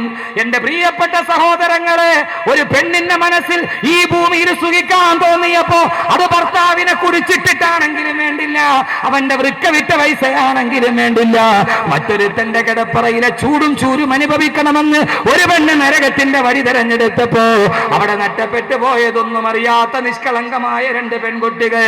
11 വയസ്സും 14 വയസ്സുമുള്ള അമ്മയുടെ അപ്പുറത്തും ഇപ്പുറത്തും മയങ്ങിക്കിടക്കുന്ന 2 മക്കളെയും വെട്ടിക്കൊന്ന് ഭാര്യയുടെ തല വെട്ടിയെടുത്ത് ഒരു പാവപ്പെട്ട ചെറുപ്പക്കാരൻ ആത്മഹത്യ ചെയ്തു. ഇന്നലെ കോട്ടയം ജില്ലയിൽ. എന്തോ ഒരു ലോകമാണിത്. ആർക്കു വേണ്ടി ജീവിക്കുന്നു നാം? അലാ കുല്ലു ശൈഇൻ മാ ഖലല്ലാഹ ബാതിലു വകുല്ലു നഈമില്ല മഹാല തസായിലു. എല്ലാ സൗഭാഗ്യവും നീങ്ങിപ്പോകുന്ന സൗഭാഗ്യം. ഈ യാത്ര വല്ലാത്ത യാത്രയാണ്. ജീവിതത്തിന്റെ യാത്ര അതൊരു വല്ലാത്ത യാത്രയാണ്. ഈ യാത്രയിൽ എല്ലാം കെട്ടിപ്പിടിക്കുമ്പോ നഷ്ടപ്പെടുന്നത് ഭാര്യയും മക്കളുമാണ്. ഭാര്യയ്ക്ക് തോന്നി വൃക്ക വിറ്റ പൈസ 4 ലക്ഷം രൂപ ബാങ്കിൽ ഇട്ടു, അവളത് ഡിപ്പോസിറ്റ് പിൻവലിച്ചു, വേറൊരുത്തന്റെ കൂടെ പോകാൻ തീരുമാനിച്ചു. പക്ഷെ നഷ്ടപ്പെട്ടതോ 2 നിഷ്കളങ്കമായ ബാല്യങ്ങൾ. എൻ്റെ പ്രിയപ്പെട്ട സഹോദരങ്ങളെ, ആർക്കു വേണ്ടി? ആ പാവപ്പെട്ടവൻ തൻ്റെ ഭാര്യയ്ക്കും മക്കൾക്ക് നന്നായിട്ട് ജീവിക്കാൻ വേണ്ടിയാ അവൻ്റെ ഉള്ള വൃക്ക കളഞ്ഞു. പക്ഷെ നിങ്ങൾ ഒരു കാര്യം മനസ്സിലാക്കിക്കോളീൻ, ലോകത്തൊരു മനുഷ്യനെയും തൃപ്തിപ്പെടുത്താൻ നമ്മളെ കൊണ്ട് കഴിയോ? ലോകത്ത് എൻ്റെ പൊന്നു ചെറുപ്പക്കാരാ ഒന്ന് ചിന്തിക്കുക. എൻ്റെ പൊന്നു ചെറുപ്പക്കാരങ്ങനെ ചിന്തിക്കുക. അള്ളാഹു നല്ല മാറ്റം ഉണ്ടാകട്ടെ. ഇവിടെ ഒരു മാറ്റം ഉണ്ടാകണം. ഞാൻ പൂന്തറയിൽ കഴിഞ്ഞ വെള്ളിയാഴ്ച വകളൊക്കെ കഴിഞ്ഞ് ദുആ കഴിഞ്ഞിറങ്ങിയപ്പോൾ ഒരു നല്ല ചെറുപ്പക്കാരൻ, വെളുത്ത് തുടുത്തിരിക്കുന്ന ഒരു നല്ല ചെറുപ്പക്കാരൻ, കണ്ടറിയാം ഏറ്റവും നല്ല സമ്പന്നതയുള്ള ഒരു കുടുംബത്തിലെയാണ്. എല്ലാവരും തുക്കി തിരക്കൊക്കെ കൂട്ടി മുസാവത്തൊക്കെ ചെയ്ത് പോകുമ്പോൾ ഞാൻ ശ്രദ്ധിച്ചു, ഇവൻ ആ സ്റ്റേജിൻ്റെ ഭാഗത്ത് ഇങ്ങനെ മൂലയിൽ മാറി നിന്നു കുറേ നേരം. എല്ലാവരും പോയി കഴിഞ്ഞ് ഞാൻ സ്റ്റേജിൽ നിന്ന് ഇറങ്ങി അപ്പുറത്തെ സൈഡിലോട്ട് വരുമ്പോൾ എൻ്റെ പുറകേ വന്നു. പൂന്തറ പുത്തമ്പള്ളിയുടെ ആ വലിയ ഗേറ്റിൻ്റെ അടുത്ത് എൻ്റെ കൈ പിടിച്ചു, ഉസ്താദേ എൻ്റെ വീട് കുമാരപുരത്താണ്, മെഡിക്കൽ കോളേജിൻ്റെ അടുത്ത്. ഞാൻ ഇതിലെ വെറുതെ പോയതാ ബൈക്കിൽ. അപ്പോൾ പ്രസംഗം കേട്ടിട്ട് നിന്നതാ. ഇനി ഞാൻ മദ്യപിക്കൂല ഉസ്താദ്, ഇനി ഞാൻ കള്ളു കുടിക്കൂല. അവൻ പറഞ്ഞു, ഞാൻ കള്ളുകുടിയനാണ്, പക്ഷെ ഇനി ഞാൻ കുടിക്കൂല ഉസ്താദെ. ഞാൻ പൂന്തറ പുത്തപ്പള്ളിയിൽ കയറി ഇശ നിസ്കരിച്ചിട്ടേ ഞാൻ പോകുന്നുള്ളൂ. ഇന്ന് മുതൽ ഇൻഷാ അല്ലാഹ് ഞാൻ നിസ്കാരം മുടക്കൂല. ഞാൻ അവനോട് നിൻ്റെ നമ്പർ ഇങ്ങതാ. ഞാൻ നമ്പർ വെച്ച് ഇന്നലെ മിനിങ്ങാന്ന് വ്യാഴാഴ്ച കഴിഞ്ഞിട്ട് ഞാൻ പിന്നെ പോയത് കാസർഗോഡാണ്. ഞാൻ ഒരാഴ്ച കാസർഗോഡായിരുന്നു. എല്ലാ ദിവസവും രാവിലെ ഞാൻ വിളിക്കും. എന്തിനാണെന്നറിയോ? രാവിലെ വിളിച്ചത് ഇവനൊരു ഭംഗി വാക്ക് പറഞ്ഞതാണോ, രാവിലെ ഏതായാലും വൈകുന്നേരം കുടിച്ചിട്ട് നന്നായിട്ട് കുടിച്ച് മത്തായിട്ട് കിടക്കണ ഒരാൾ രാവിലെ എഴുന്നേക്കാൻ ഇത്തിരി വൈകും ഇല്ലേ? എടുക്കൂല, അറിയില്ലേ? കഷ്ടമൊന്നും അറിഞ്ഞുകൂടാ, പാവങ്ങളിരിക്കുന്നുണ്ട്, അതൊക്കെ ഒന്നും അറിഞ്ഞുകൂടാ. അപ്പം രാവിലെ എഴുന്നേക്കാൻ ഇത്തിരി വൈകും. ഏതായാലും അവൻ ഫോൺ എടുക്കൂല എന്ന് എനിക്കറിയാം. അപ്പോൾ അതുകൊണ്ട് ഞാൻ രാവിലെ സുബഹി നിസ്കാരത്തിന് വേണ്ടി ഞാൻ എഴുന്നേറ്റപ്പോൾ, വെള്ളിയാഴ്ചയാണ് നടക്കുന്നത്, ശനിയാഴ്ച രാവിലെ ഏറനാട് എക്സ്പ്രസ്സിന് ഞാൻ ഇവിടുന്ന് 3:30 ഞാൻ കാസർഗോഡ് പോയി. അന്ന് പകൽ കഴിഞ്ഞ് പിറ്റേ ദിവസം രാവിലെ സുബഹി നിസ്കാരത്തിന് മുമ്പ് ഞാൻ 4 മണിക്ക് എഴുന്നേറ്റ് നിസ്കാരമൊക്കെ കഴിഞ്ഞ് അങ്ങനെ ഇരിക്കുമ്പോൾ ഞാൻ വെറുതെ തോന്നി ഏതായാലും ഒന്ന് വിളിച്ചു നോക്കാം. ഞാൻ അവനെ ഫോൺ അടിച്ചു. ഞാൻ നോക്കിയാൽ അവൻ ചാടി എഴുന്നേറ്റ് ഫോൺ എടുത്തു. ഞാൻ അത്ഭുതപ്പെട്ടു പോയി. ഒരു ഭാഗം നടത്തി ഒരാൾ പോരെ, 2 ദിവസം അവിടെ പ്രസംഗിച്ചതിന് പകരത്തെ ഒരൊറ്റ പ്രതിഫലം ഈ ഒരാൾ പോരെ, മതി.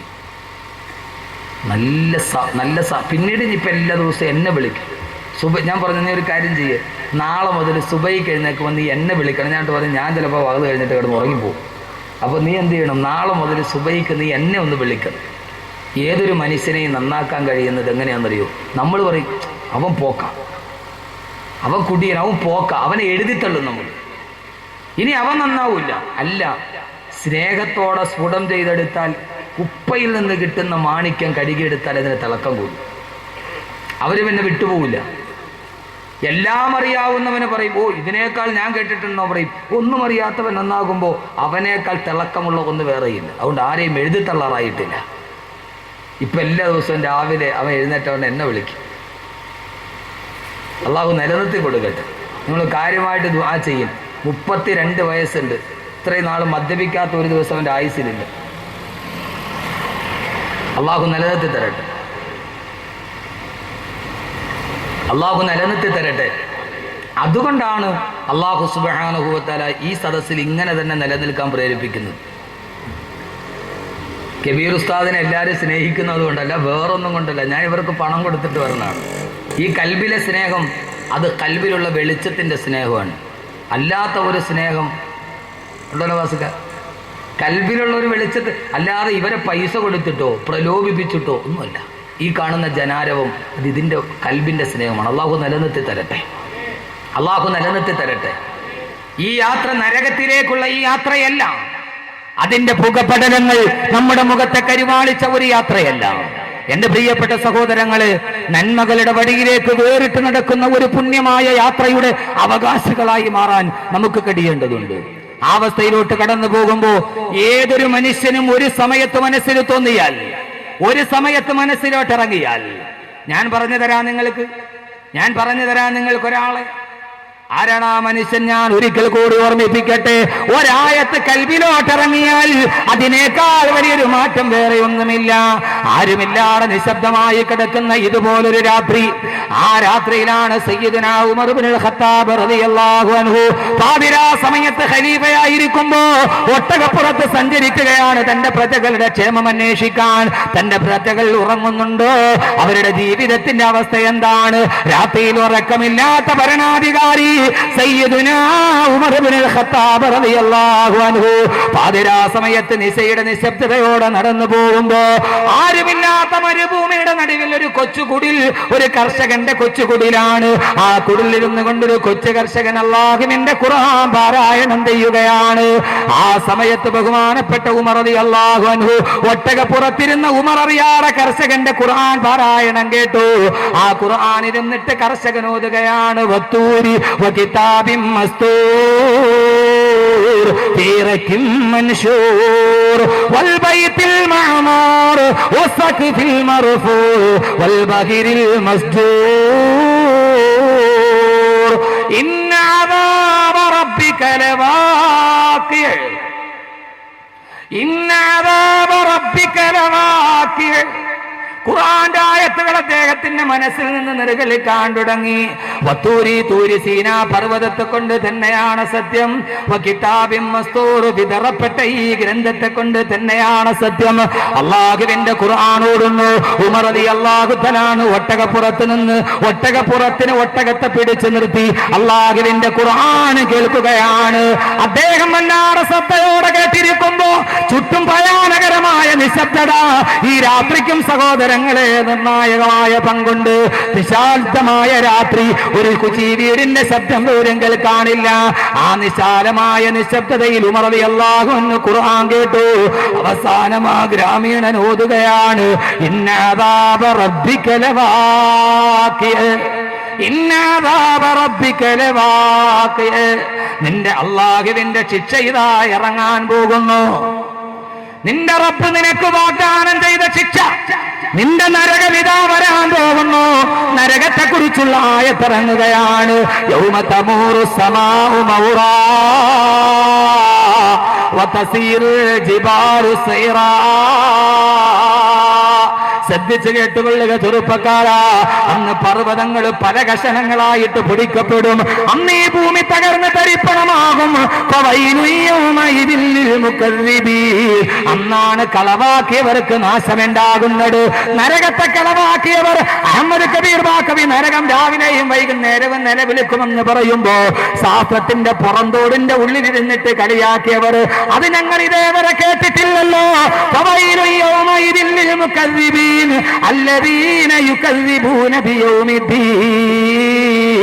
അള്ളാന്റെ ഖുർആനാണ് പറയുന്നത്. അന്ന് കളവാണെന്ന് പറഞ്ഞവർക്കാണ് സർവനാശം. അവരെന്തിനാണ് കളവാക്കിയത്? അല്ലദീന യുകദ്ദിബൂന ബിയൗമിദ്ദീൻ. പരലോകത്തെ കളവാക്കിയവർ, നരകത്തെ കളവാക്കിയവർ, സ്വർഗത്തെ കളവാക്കിയവർ, അന്നാണ് അവരെ അട്ടഹസിച്ച് നിലവിളിക്കുക. സഹോദരങ്ങളെ, നരകത്തെ കുറിക്കുന്ന ആയത്ത് കേട്ടപ്പോ ഒട്ടകപ്പുറത്തിരുന്ന ഉമർ റളിയല്ലാഹു തആല ഞെട്ടിത്തെരിച്ചു പോയി. ഉമറിന്റെ കാല് വിറച്ചു, ഉമറിന്റെ കൈകൾ വിറക്കാൻ തുടങ്ങി. ഒട്ടകത്തിന്റെ കടിഞ്ഞാണ് കയ്യിൽ നിന്നറിയാതെ ഊർന്നു വീണുപോയി. ഇതേപോലെ വിശാലമായ നിശബ്ദതയുള്ള ഒരു രാത്രി, ഒരു ചീവീടിന്റെ മർമര ശബ്ദം പോലുമില്ലാത്ത ഒരു മരുഭൂമിയിൽ നരകമെന്ന വാക്ക് കേട്ടപ്പോ, അള്ളാന്റെ ശിക്ഷ എന്ന വാക്ക് കേട്ടപ്പോ ലോകത്തെ മുഴുവന് കിടുകിടാ വിറപ്പിച്ച ഖലീഫയുടെ കൈകൾ വിറച്ചു. ഒട്ടകത്തിന്റെ കടിഞ്ഞാൺ ഊർന്നു വീണു. ഹദീസിൽ കാണാം, ഉമർ റളിയല്ലാഹു അൻഹു ഒട്ടകപ്പുറത്തിരുന്ന് തേങ്ങി തേങ്ങി കരയാൻ തുടങ്ങി. കരഞ്ഞ് കരഞ്ഞ് ഉമർ റളിയല്ലാഹു അൻഹുവിന്റെ മനസ്സ് വിങ്ങിയിട്ട് ഉമർ റളിയല്ലാഹു അൻഹു മെല്ലെ മെല്ലെ ഒട്ടകപ്പുറത്ത് നിന്ന് താഴെ ഇറങ്ങി. അപ്പോഴും അദ്ദേഹം ഓതുകയാണ്, യൗമ യുദഊന ഇലാ നാരി ജഹന്നമ ദആ, യൗമ യുദഊന ഇലാ നാരി ജഹന്നമ ദആ. അല്ലാഹുമ്മ അജിർനാ മിനന്നാർ, അല്ലാഹുമ്മ അജിർനാ മിനന്നാർ. അല്ലാഹുവേ, നരകത്തിയിൽ നിന്ന് ഞങ്ങളെ കാക്കണയല്ലാ. വെള്ളിയാഴ്ച രാവിലെ ഈ ദുആ ഒരാൾ 7 പ്രാവശ്യം പറഞ്ഞാൽ അവൻ നരകത്തിൽ കടക്കില്ലെന്ന് നബി മുഹമ്മദ് മുസ്തഫ. പറയാൻ ഈ നാവുകൾക്ക് കഴിയുന്നില്ല. നമുക്ക് ദുആ ചെയ്യാം. അല്ലാഹുമ്മ അജ്റനാ മിനന്നാർ. അല്ലാഹുവേ, ഈ നരകത്തിൽ നിന്ന് ഞങ്ങളെ കാക്കണേ അല്ലാഹുവേ.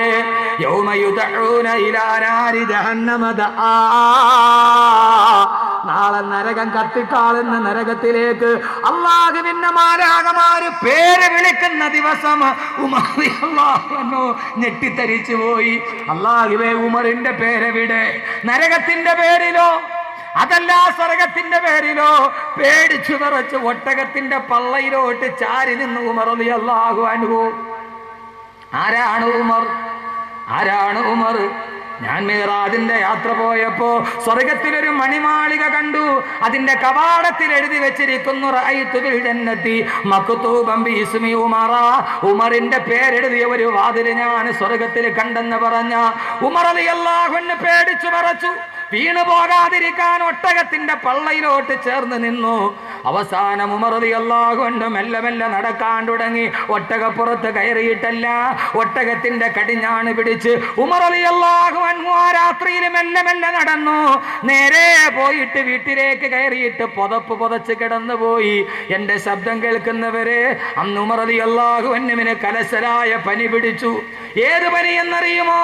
നരകത്തിന്റെ ആയത്ത് കേട്ട ഉമറിന് കലശലായ പനി. 1 മാസം കഴിഞ്ഞിട്ടാണ് കിടന്ന കിടപ്പിൽ നിന്ന് സയ്യിദുനാ ഉമർ റളിയല്ലാഹു അൻഹു എഴുന്നേറ്റത്.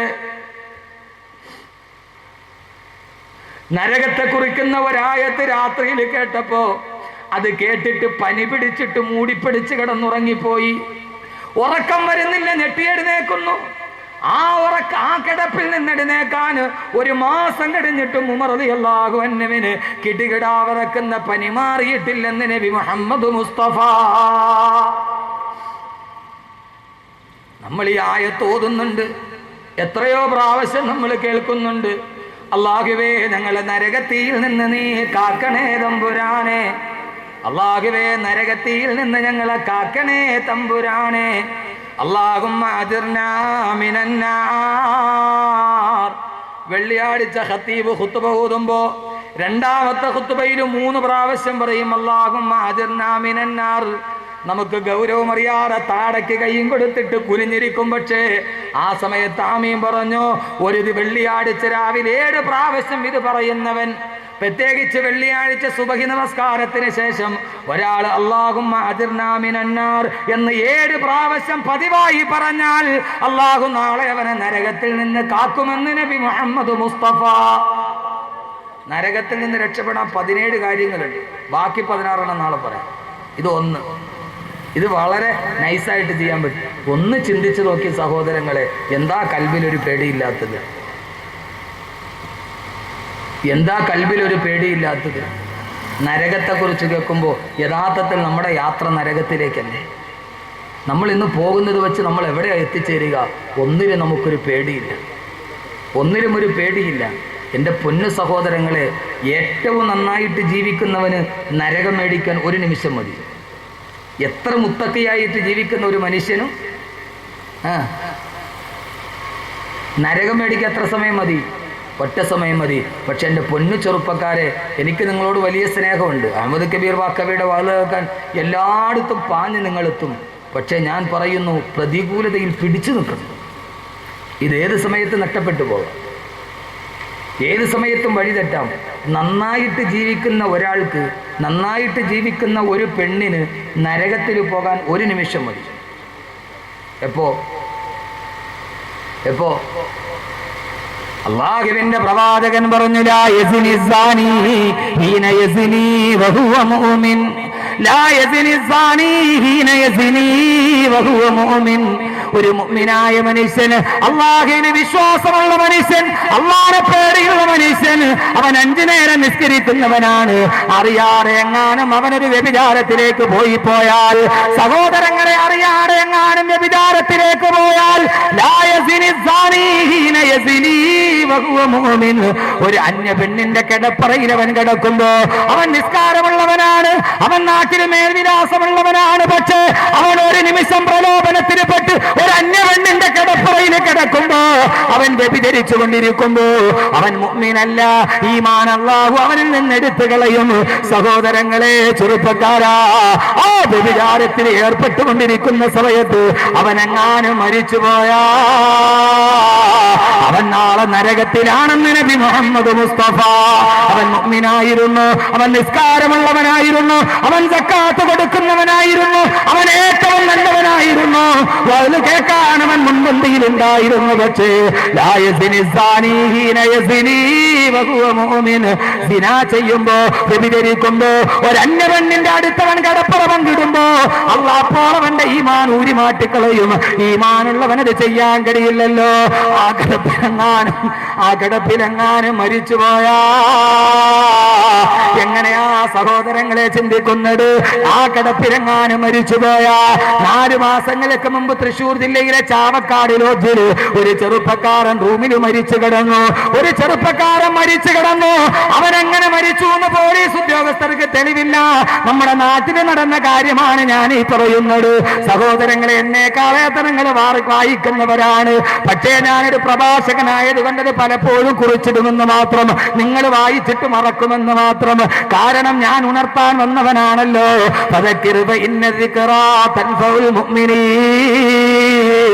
നടന്ന കാര്യങ്ങളൊക്കെ ഒന്ന് ഓർമ്മിപ്പിച്ചു കൊടുക്കും നബിയെ. കേൾക്കുന്നവർക്ക് അതിലേക്ക് പോകാതിരിക്കാൻ കഴിഞ്ഞാലോ? ഒരു പ്രഭാഷകനായതുകൊണ്ട് ഞാൻ ഓർമ്മച്ചപ്പിന് കുറിച്ചിടുമെന്ന് മാത്രം. പോലീസ് ഉദ്യോഗസ്ഥർ വന്ന് എങ്ങനെ കൊന്നെന്നറിയില്ല. വിഷം കുടിച്ചിട്ടില്ല, അവൻ തൂങ്ങി മരിച്ചിട്ടില്ല, അവനെ ആരും മർദ്ദിച്ചിട്ടില്ല, അവന്റെ ശരീരത്തിൽ ഒരു പോറൽ പോലുമില്ല. സഹോദരങ്ങളെ, കൊലപാതകം എങ്ങനെ? അവൻ സയനൈഡ് കഴിച്ചിട്ടല്ല, അവന് വാഹനാപകടം സംഭവിച്ചതല്ല, അവന്റെ ശരീരത്തിലെ ഒരു രോമം പോലും പോലും പൊടിഞ്ഞു പോയിട്ടില്ല. പക്ഷേ അവസാനം കാതകനാരെന്നറിയുമോ? കാതകനല്ല, കാതകയാണ്. അവന്റെ കൂടെ മുറിയെടുത്ത ഒരു പെണ്ണ്, 3 മക്കളും ഒരു ഭർത്താവുമുള്ള വീട്ടിലെ പെണ്ണ്. ആ പെണ്ണിനെയാണ് അറസ്റ്റ് ചെയ്തത് പിറ്റേ ദിവസം പത്രത്തിൽ. എന്താണെന്നറിയോ? അള്ളാന്റെ റസൂല് പറഞ്ഞത് കേൾക്കുക. എന്താണെന്നറിയോ? അവൻ എങ്ങനെ മരിച്ചെന്നറിയുമോ? സഹോദരങ്ങളെ, ആ പെണ്ണ് പോലീസിനോട് പറഞ്ഞ മൊഴി എന്റെ ഭാഷയല്ല, നിങ്ങൾക്ക് ഇഷ്ടപ്പെട്ടില്ലെങ്കിൽ മറന്നു കളയണം, അപ്പോൾ തന്നെ മറന്നു കളയണം. റസൂലുള്ളാഹിയുടെ ഒരു വാക്കിന്റെ ഗൗരവം പറയാൻ കൺമുമ്പിൽ കണ്ട ഒരു ഉദാഹരണം പറയുകയാണ് ഞാൻ. ആ പെണ്ണ് പറഞ്ഞു, ഞാൻ ഇവരുമായി മുറിയെടുത്തു, പല പ്രാവശ്യം ഞങ്ങൾ ശാരീരിക ബന്ധത്തിലേർപ്പെട്ടു, ഞങ്ങൾക്ക് പെട്ടെന്ന് പിരിയേണ്ടുള്ളത് കൊണ്ട് ക്രമത്തിലധികം ശരീരത്തിന്റെ ആരോഗ്യത്തിനപ്പുറം ജീവിതത്തിലേക്ക് ഞങ്ങൾ സുഖങ്ങളിലോട്ട് കടന്നുപോയപ്പോ ഒരു പ്രാവശ്യം അവൻ പെട്ടെന്നൊന്ന് ആഞ്ഞു വലിക്കുന്നത് കണ്ടു. പെടഞ്ഞു വീണിട്ട് അയാൾ എന്റെ കൺമുമ്പിൽ മരിച്ചുപോയി. അങ്ങനെ ഞാൻ ഇറങ്ങി ഓടി ലോഡ്ജ് മുറിയിൽ നിന്ന്. അള്ളാന്റെ റസൂല് പറഞ്ഞിലായ ഒരാൾ വ്യഭിചരിച്ചു കൊണ്ടിരിക്കുമ്പോൾ മരിച്ചാൽ, സഹോദരങ്ങളെ, ചാവക്കാടുകാരൻ സാദിഖെന്ന് പറയുന്ന ചെറുപ്പക്കാരൻ മരിച്ചത് വ്യഭിചാരത്തിന് അവന്റെ പെണ്ണിന്റെ കൂടെ കിടക്കുമ്പോഴാണ്. അള്ളാഹു പറഞ്ഞു, ഫഖദ് ഹറമല്ലാഹു അലൈഹിൽ ജന്ന, അവൻ അള്ളാഹു സ്വർഗം ഹറാമാക്കി. അതുകൊണ്ട് സഹോദരങ്ങളെ, ചെറുപ്പക്കാരാ, എന്റെ ശബ്ദം കേൾക്കാൻ താല്പര്യത്തോടെ എത്തുന്നവരെ എപ്പോഴും ജീവിതത്തിൽ പിടിച്ചു നിൽക്കണം. ആ സമയത്തെങ്ങാനും മരിച്ചുപോയാൽ 10,000 പറ കണ്ടതും വെള്ളത്തിലാ. തടവാസ്താട് പറഞ്ഞതുപോലെ 10,000 പറ അമല് ചെയ്താലും അത് വെള്ളത്തിലെഴുതിയതുപോലെയാ. അള്ളാഹുവിന്റെ റസൂൽ വീണ്ടും പറഞ്ഞു, ലാ യസ്രിബു ശാരിബു ഹീന യസ്രിബു വഹുവ മുഅ്മിൻ. ഒരു കള്ളുകുടിയൻ കള്ളുകുടിക്കുമ്പോ ആ സമയത്ത് അവൻ മുഅ്മിനല്ല, അവൻ ആ സമയത്ത് കാഫിറാണ്. അവൻ ഈമാന്റെ ചൈതന്യമില്ല. ഈമാൻ ഒരു കുട പോലെ അവന്റെ തലയുടെ മുകളിൽ എഴുന്നേറ്റ് നിൽക്കും. അള്ളാഹുവിന്റെ റസൂൽ പറഞ്ഞ ഒരാള് മദ്യപിച്ചു കൊണ്ടിരിക്കുമ്പോ ആ മദ്യപാനത്തിന്റെ ഇടയിലെങ്ങാനും മരിച്ചുപോയാ, മോനെ, സ്വർഗമുറപ്പാക്കിയവതിന് നരകം വാങ്ങിക്കാണൊറ്റ സമയം മതി. ഇതേവരെ നീ മദ്യപിച്ചവനായിരിക്കാം, ഇപ്പോൾ നീ പള്ളിയിലായിരിക്കാം. ഇവിടെ തടിച്ചുകൂടിയ ചെറുപ്പക്കാരിൽ എത്രയോ ചെറുപ്പക്കാര് നാളെ പരലോകത്തിന്റെ അഭിമാനമല്ലേ? അഹമ്മദ് കബീറിന്റെ വാക്കിന്റെ അഭിമാനമല്ലേ? പട്ടച്ചാരായ വീടിന്റെ ഉമ്മറത്തിരുന്ന് കോരി കുടിച്ച എത്രയോ ആളുകൾ ഇന്ന് അള്ളാന്റെ പള്ളിയിൽ നിന്നിറങ്ങാറ് ഈ വിനീതന്റെ വാക്ക് കേട്ട എത്രയോ നൂറുകണക്കിന് ചെറുപ്പക്കാർ ഇവിടെയില്ലേ? പക്ഷേ പൊന്നുമോനെ, നിന്നെ പിശാചുക്കള് മാടി വിളിക്കുമ്പോ, അതുകൊണ്ട് ഞാനിത് പ്രത്യേകിച്ച് പറയുന്നത് എന്താ, ന്യൂ ഇയർ വരാൻ തുടങ്ങി, ക്രിസ്മസ് എത്താൻ തുടങ്ങി, ബാർ ഹോട്ടലുകളിൽ കാൾസുകൾ കഴുകാൻ തുടങ്ങി, സുബഹിക്ക് ബാങ്ക് വിളിക്കുന്നതിന് മുമ്പേ തിരുവനന്തപുരത്ത് തുറക്കുന്ന സൺഡി ബാറിന്റെ വാതിൽ തുറക്കാൻ തുടങ്ങി. സഹോദരങ്ങളെ, ലോകത്തെ ഏതൊരു രാജ്യത്തും ആദ്യം തുറക്കുന്ന വാതിൽ മുസ്ലിം പള്ളിയുടെ വാതിലാ. കാരണം 5 മണിക്ക് സുബഹി ബാങ്ക് വിളിക്കുന്നതിന് മുമ്പേ മുഅദ്ദിൻ വാതിൽ തുറന്നിട്ട് അകത്ത് കയറൂ. പക്ഷേ തിരുവനന്തപുരത്ത് അങ്ങനെയല്ല. സുബഹിക്ക് ബാങ്ക് വിളിക്കുന്നതിന് മുമ്പേ സന്ദീപിന്റെ വാതിൽ തുറക്കും എന്നാണ് അനുഭവസ്ഥർ പറയുന്നത്. സഹോദരങ്ങളെ, പ്രലോഭനങ്ങൾ വരുന്ന സമയമാണ്. എന്റെ കൽവിൽ തൊട്ടിട്ട് എന്റെ ചെറുപ്പക്കാരോട് ഞാൻ പറയുകയാ, എങ്ങാനും ആ സമയത്തെങ്ങാനും നഷ്ടപ്പെട്ടു പോയാ പിന്നെ ഇതെന്റെ വാണിംഗ് കൂടിയാണ്. പുതുവർഷത്തിലാണ് വ്യാജമദ്യം ഇറങ്ങുന്നത്. വ്യാജമദ്യം കുടിച്ച് ബാർ ഹോട്ടലുകളില് കള്ള് ഷാപ്പിൽ ചത്തുവീടുന്ന എത്രയോ ആളുകൾ. കഴിഞ്ഞ ആഴ്ച പശ്ചിമ ബംഗാളില് ഒരൊറ്റ ഷാപ്പിൽ 141 പേരാണ് കള്ള് കുടിച്ചോണ്ടിരിക്കുമ്പോ മരിച്ചത്. അള്ളാഹുവിന്റെ റസൂല് പറഞ്ഞു, ലാ യസ്രിബു ശാരിബു ഹീന യസ്രിബു വഹുവ മുഅ്മിൻ. അവൻ മദ്യപിച്ചു കൊണ്ടിരിക്കുമ്പോഴെങ്ങാനും മരിച്ചുപോയാ, പിന്നെ മോനെ, കള്ളു കുടിച്ചോണ്ടിരിക്കുമ്പോൾ മരിച്ചില്ല, അന്ന് അല്ല ആയുസോടെ നിന്റെ വീട്ടിൽ വന്ന് കിടക്കുകയാ. ആ വീട്ടിൽ കിടക്കുന്ന അവസ്ഥയിലെങ്ങാനും നീ മരിച്ചുപോയാൽ, വീട്ടിൽ കള്ളു കുടിച്ചിട്ട് കിടക്കുന്ന അവസ്ഥയിൽ മരിച്ചുപോയാൽ, അല്ലാഹുവിന്റെ റസൂൽ പറഞ്ഞു, മമ്മാത മഗ്മൂസൽ ഖംരി സഖാഹുല്ലാഹു മിനൽ ഗൂത്ത്. ആരെങ്കിലും ഒരു മദ്യപാനിയായ അവസ്ഥയിൽ മരിച്ചുപോയാൽ, മമ്മാത മഗ്മൂസൽ ഖംരി, ആരെങ്കിലും ഒരു മദ്യത്തിന്റെ തുള്ളി വയറ്റിൽ കിടക്കുന്ന അവസ്ഥയിൽ ആരെങ്കിലും മരിച്ചുപോയാ, അവൻ മരിക്കുന്ന സമയം അവന്റെ ആമാശയത്തിന്റെ ഉള്ളിൽ കല്ലിന്റെ ഒരു തുള്ളി കിടപ്പുണ്ട്. എന്നാൽ റസൂലുള്ള പറഞ്ഞു, സഖാഹുല്ലാഹു മിനൽ ഗൂത്ത്, അള്ളാഹു നാളെ അവനെ ഹൂത്തിൽ നിന്ന് കുടിപ്പിക്കുമെന്ന് നബി മുഹമ്മദ് മുസ്തഫ. അള്ളാഹു നാളെ അവനെ ഹൂത്തിൽ നിന്ന് കുടിപ്പിക്കുമെന്ന് നബി മുഹമ്മദ് മുസ്തഫ. സഹാബത്ത് ചോദിച്ച് നബിയെ മൽഹൂത്തത്തു യാ റസൂലല്ലാഹ്, മൽഹൂത്തത്തു യാ റസൂലല്ലാഹ്. ഓ നബിയെ, ഹൂത്തെന്ന് പറഞ്ഞാൽ എന്താണ് നബിയെ? അള്ളാഹുവിന്റെ റസൂലിനോട് സഹാബത്ത് ചോദിച്ചപ്പോ റസൂലുള്ള മറുപടി പറഞ്ഞു കൊടുത്തു, സഹാബാ യനഹുറുന തഖറുജു മിൻ ഫുറൂജി മുമിസാ. അഭിസാരികളായ സ്ത്രീകളുടെ ഗുഹ്യസ്ഥാനത്ത് നിന്ന് ഒലിച്ചു വരുന്ന ചീഞ്ചലം കൊണ്ട് നിറക്കപ്പെട്ട പുഴയാണ് കൂത്ത്. നാളെ മദ്യപാനിക്കള്ള കൊടുക്കുന്നത് ഇത്രയും മോശമായ പാനീയമാണെന്ന് ആദരവായ പ്രവാചകൻ നബി മുഹമ്മദ് മുസ്തഫ. മദ്യപിച്ചുകൊണ്ടിരിക്കുന്ന അവസ്ഥയിൽ മരിച്ചു, അവന് സ്വർഗം നഷ്ടമായി. ഏത് മുത്തക്കിക്കും ഒരു നിമിഷം കൊണ്ട് സ്വർഗം നഷ്ടമോ, അവൻ നരകത്തിന്റെ അവകാശിയോ. അള്ളാഹു കാത്തുരക്ഷിക്കട്ടെ. അതുകൊണ്ട് വസീയത്തായിട്ട് പറയുക, പ്രലോഭനം തൊട്ടു മുമ്പിൽ. നിങ്ങളെ കാണാത്ത കൂട്ടുകാരൊക്കെ ഇരി വിളിക്കും, ന്യൂ ഇയർ ആയില്ലേ, നമുക്കൊന്ന് കൂടണ്ടേ? എൻ്റെ പൊന്നു സഹോദരങ്ങളെ, സഹോദരിമാർക്ക് വേണ്ടി കാർണിവലിൻ്റെ മൈതാനങ്ങൾ ഒരുക്കപ്പെടും, ആളുകളെല്ലാവരും വിളിക്കും. പക്ഷേ ആ സമയത്ത് അള്ളാഹുവിൻ്റെ സ്വർഗത്തിൻ്റെ പാതയിലേക്ക് നടക്കണം, നരകത്തിൻ്റെ പാതയിലേക്ക് നടക്കരുത്. അള്ളാഹു തൗഫീക്ക് നൽകട്ടെ, അള്ളാഹു തൗഫീക്ക് നൽകട്ടെ. ഒന്ന് ആമീൻ പറയും മനുഷ്യന്മാർ, ഒന്ന് ആമീൻ പറയും ഉറക്കെ. അള്ളാഹു അങ്ങനെ ആക്കട്ടെ. നരകത്തിൻ്റെ വഴി നമ്മുടെ മുമ്പിൽ ഇഷ്ടം പോലെയുണ്ട്. പക്ഷേ നരകത്തിൻ്റെ വഴിയിൽ നിന്ന് സ്വർഗത്തിൻ്റെ പാതയിലോട്ട് കാലെടുത്ത് വെച്ച് നടക്കാൻ നമുക്ക് കഴിയണം. അള്ളാഹു സ്വീകരിക്കുമാറാകട്ടെ. ഈ 2 ദിവസം കൊണ്ട് എന്ത് പറയാനാണ്? ഇപ്പൊ തന്നെ സമയം ഒരു പരിവ്. എന്ത് പറയാനാണ്? ഒരിടത്തും ഒന്നും പറഞ്ഞെത്തുമെന്ന് എനിക്ക് തോന്നുന്നില്ല. എനിക്കാണെങ്കിൽ ഒരു ദുസ്വഭാവമുണ്ട്, ഞാൻ പറഞ്ഞാൽ അങ്ങനെ വിശാലമായിട്ടങ്ങ് പിന്നെ ഞാൻ പറയണ്ടെന്ന് വിചാരിച്ച് എൻ്റെ മനസ്സിലിങ്ങനെ അള്ള തോന്നിപ്പിച്ചു. അള്ളാഹു ഇത് നിലനിർത്തി തരട്ടെ. അള്ളാഹുവിൻ്റെ ഖുർആൻ്റെ മധുരം. അതുകൊണ്ട് പൊന്നു സഹോദരങ്ങളെ, പ്രലോഭനങ്ങൾ വരും. ഏതായാലും കുറേ നാളായില്ലേ കൂട്ടുകാരെയൊക്കെ കൂടിയിട്ട് എന്ന് പറഞ്ഞ് ഒന്ന് പോയി ഈ ന്യൂ ഇയറിന് കൂടിയാൽ അതോടെ തീർന്നു. ഇതേവരെ നീ സമ്പാദിച്ചതും ഇതേവരെ നീ ശേഖരിച്ചതും നീ മനസ്സിൽ സൂക്ഷിച്ച ഈ നന്മ അതോടെ നഷ്ടപ്പെട്ടു പോകും. ഞാൻ പലപ്പോഴും ചിന്തിക്കാറുണ്ട്, ഈ മദ്യപാനികളുടെ ഭാര്യമാരെ സംബന്ധിച്ചു കൊടുക്കും. കള്ളു കുടിക്കുന്നവൻ്റെ ഭാര്യ, എനിക്ക് തോന്നുന്നു അവർ നന്നായിട്ട് ജീവിച്ച അള്ളാഹു ഹിസാബില്ലാതെ അവർക്ക് സ്വർഗം കൊടുക്കും. കാരണം പരലോകത്ത് അനുഭവിക്കേണ്ട അതാബ് മുഴുവൻ അവരിവിടെ അനുഭവിക്കുന്നുണ്ട് അല്ലേ? ഭർത്താവിൻ്റെ കയ്യിൽ വന്നാൽ ഇടി, ചവിട്ട്, അവൻ്റെ മക്കൾ. എന്തിനാ സഹോദരങ്ങളെ ഇങ്ങനെ വന്നു?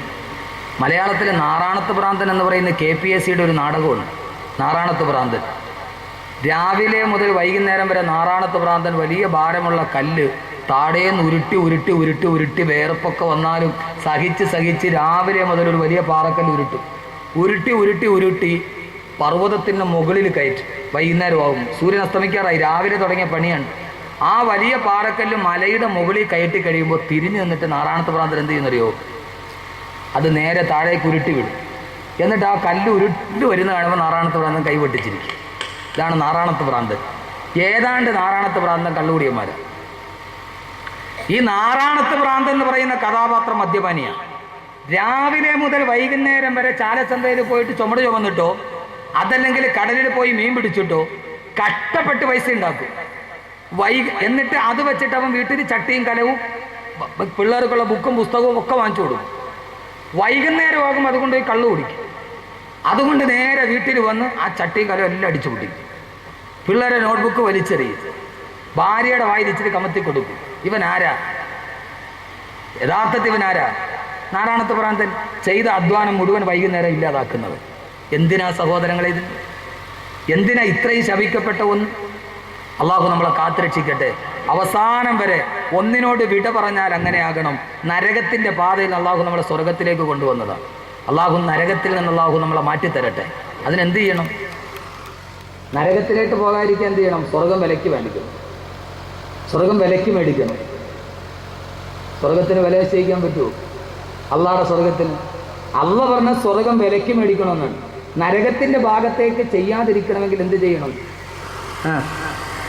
സ്വർഗം വിലയ്ക്ക് മേടിക്കും. സ്വർഗം വിലയ്ക്ക് മേടിക്കാൻ ആർക്കാ പറ്റുന്നത്? പസഫിക് അറബിക്കടലിൻ്റെ മുകളിലേക്ക് മുഖം തിരിച്ചു നിൽക്കുന്ന 18 നിലയുള്ള 2200 കാറുകൾ പാർക്ക് ചെയ്യാൻ കഴിയുന്ന 4 മിനി തിയേറ്ററുകളിലുള്ള 2 ഹെലികോപ്റ്ററുകൾ ഒരേ സമയത്ത് വന്നിറങ്ങാൻ കഴിയുന്ന ഹെലിപ്പാഡുള്ള അറ്റ്ലാന്റ എന്ന വസതി ഉണ്ടാക്കിയ മുകേഷ് അംബാനിക്ക് പോലും പറ്റൂല. ലണ്ടനിലെ അറ്റ്ലാന്റ ഹോട്ടൽ കണ്ടിട്ടാണ് മുകേഷ് അംബാനി അറബിക്കടലിൻ്റെ മുമ്പിൽ അതുപോലെ ഒന്നുണ്ടാക്കിയത്. അതുപോലെ ഒന്നുണ്ടാക്കി. പക്ഷെ മുകേഷ് അംബാനിക്കും കെണിഞ്ഞു. എന്ത് പറ്റി? ജോത്സ്യം നോക്കിയിട്ട് വന്ന് ഇവിടെ താമസിച്ചാൽ നീ പോക്കാന്ന്. അംബാനി കയറിയില്ല. അംബാനി പാല് കാച്ചിയ വീട് ഇപ്പോഴും ജോത്സ്യം ഇതെല്ലാം അതേവരെ ജോത്സ്യന് ഒരു പരിപാടി ഇല്ലായിരുന്നു. ഇതെല്ലാം പണിത് തീർന്ന് 2 ഹെലിപ്പാഡ് ഒരേ സമയത്ത് 2 ഹെലികോപ്റ്റർ ഇറങ്ങാം. 2200 കാറുകൾ സെല്ലുലാർ കോമ്പൗണ്ടിൽ പാർക്ക് ചെയ്യാം. ആ വീട് 2200 കോടി രൂപ വെച്ച് നിർമ്മിച്ച വീട് പാല് കാച്ചാൻ വേണ്ടി പോയപ്പോൾ ഡേറ്റ് നോക്കാൻ ജോത്സ്യൻ്റെ എടുക്കും. ജോത്സ്യം പറഞ്ഞു, നീ അതിനകത്ത് കയറിയ നിന്റെ ശനിദശയാണ് പോയി. എവിടെ പോലെ വള്ളക്കടവിലും പ്രാന്തപ്രദേശത്തുള്ള ചില ആളുകൾ കൊച്ചിന് വല്ലാതെ രോഗം വരുമ്പോൾ ഖുർആൻ ഓതാൻ അവിടെ പോണ മാതിരി. എവിടെ പോണ മാതിരി ഞാൻ പറയണോ? അവരെവിടെ പോണ മാതിരി ഖുർആൻ ഓതനാരാ? എടാ, ഒരു മുസ്ലിം ഓതി ഊതിയ അതൊരു ശിവ അപ്പം തന്നെ ഉണ്ട് അവൻ്റെ ഈമാന്റെ പേരിൽ. പനി വല്ലാതെ കലശരായി ബാധിച്ചൊരു കുട്ടിയുടെ തലയെ കൈവച്ചിട്ട് കുല്യാനാറ് കൂനി ഭരതം സലാമനല ഇബ്രാഹിം എന്നൊരു അറ്റ്ലീസ്റ്റ് ഒരു മുഅ്മിൻ ഓതിയാൽ അതിന് ശിഫയുണ്ട്.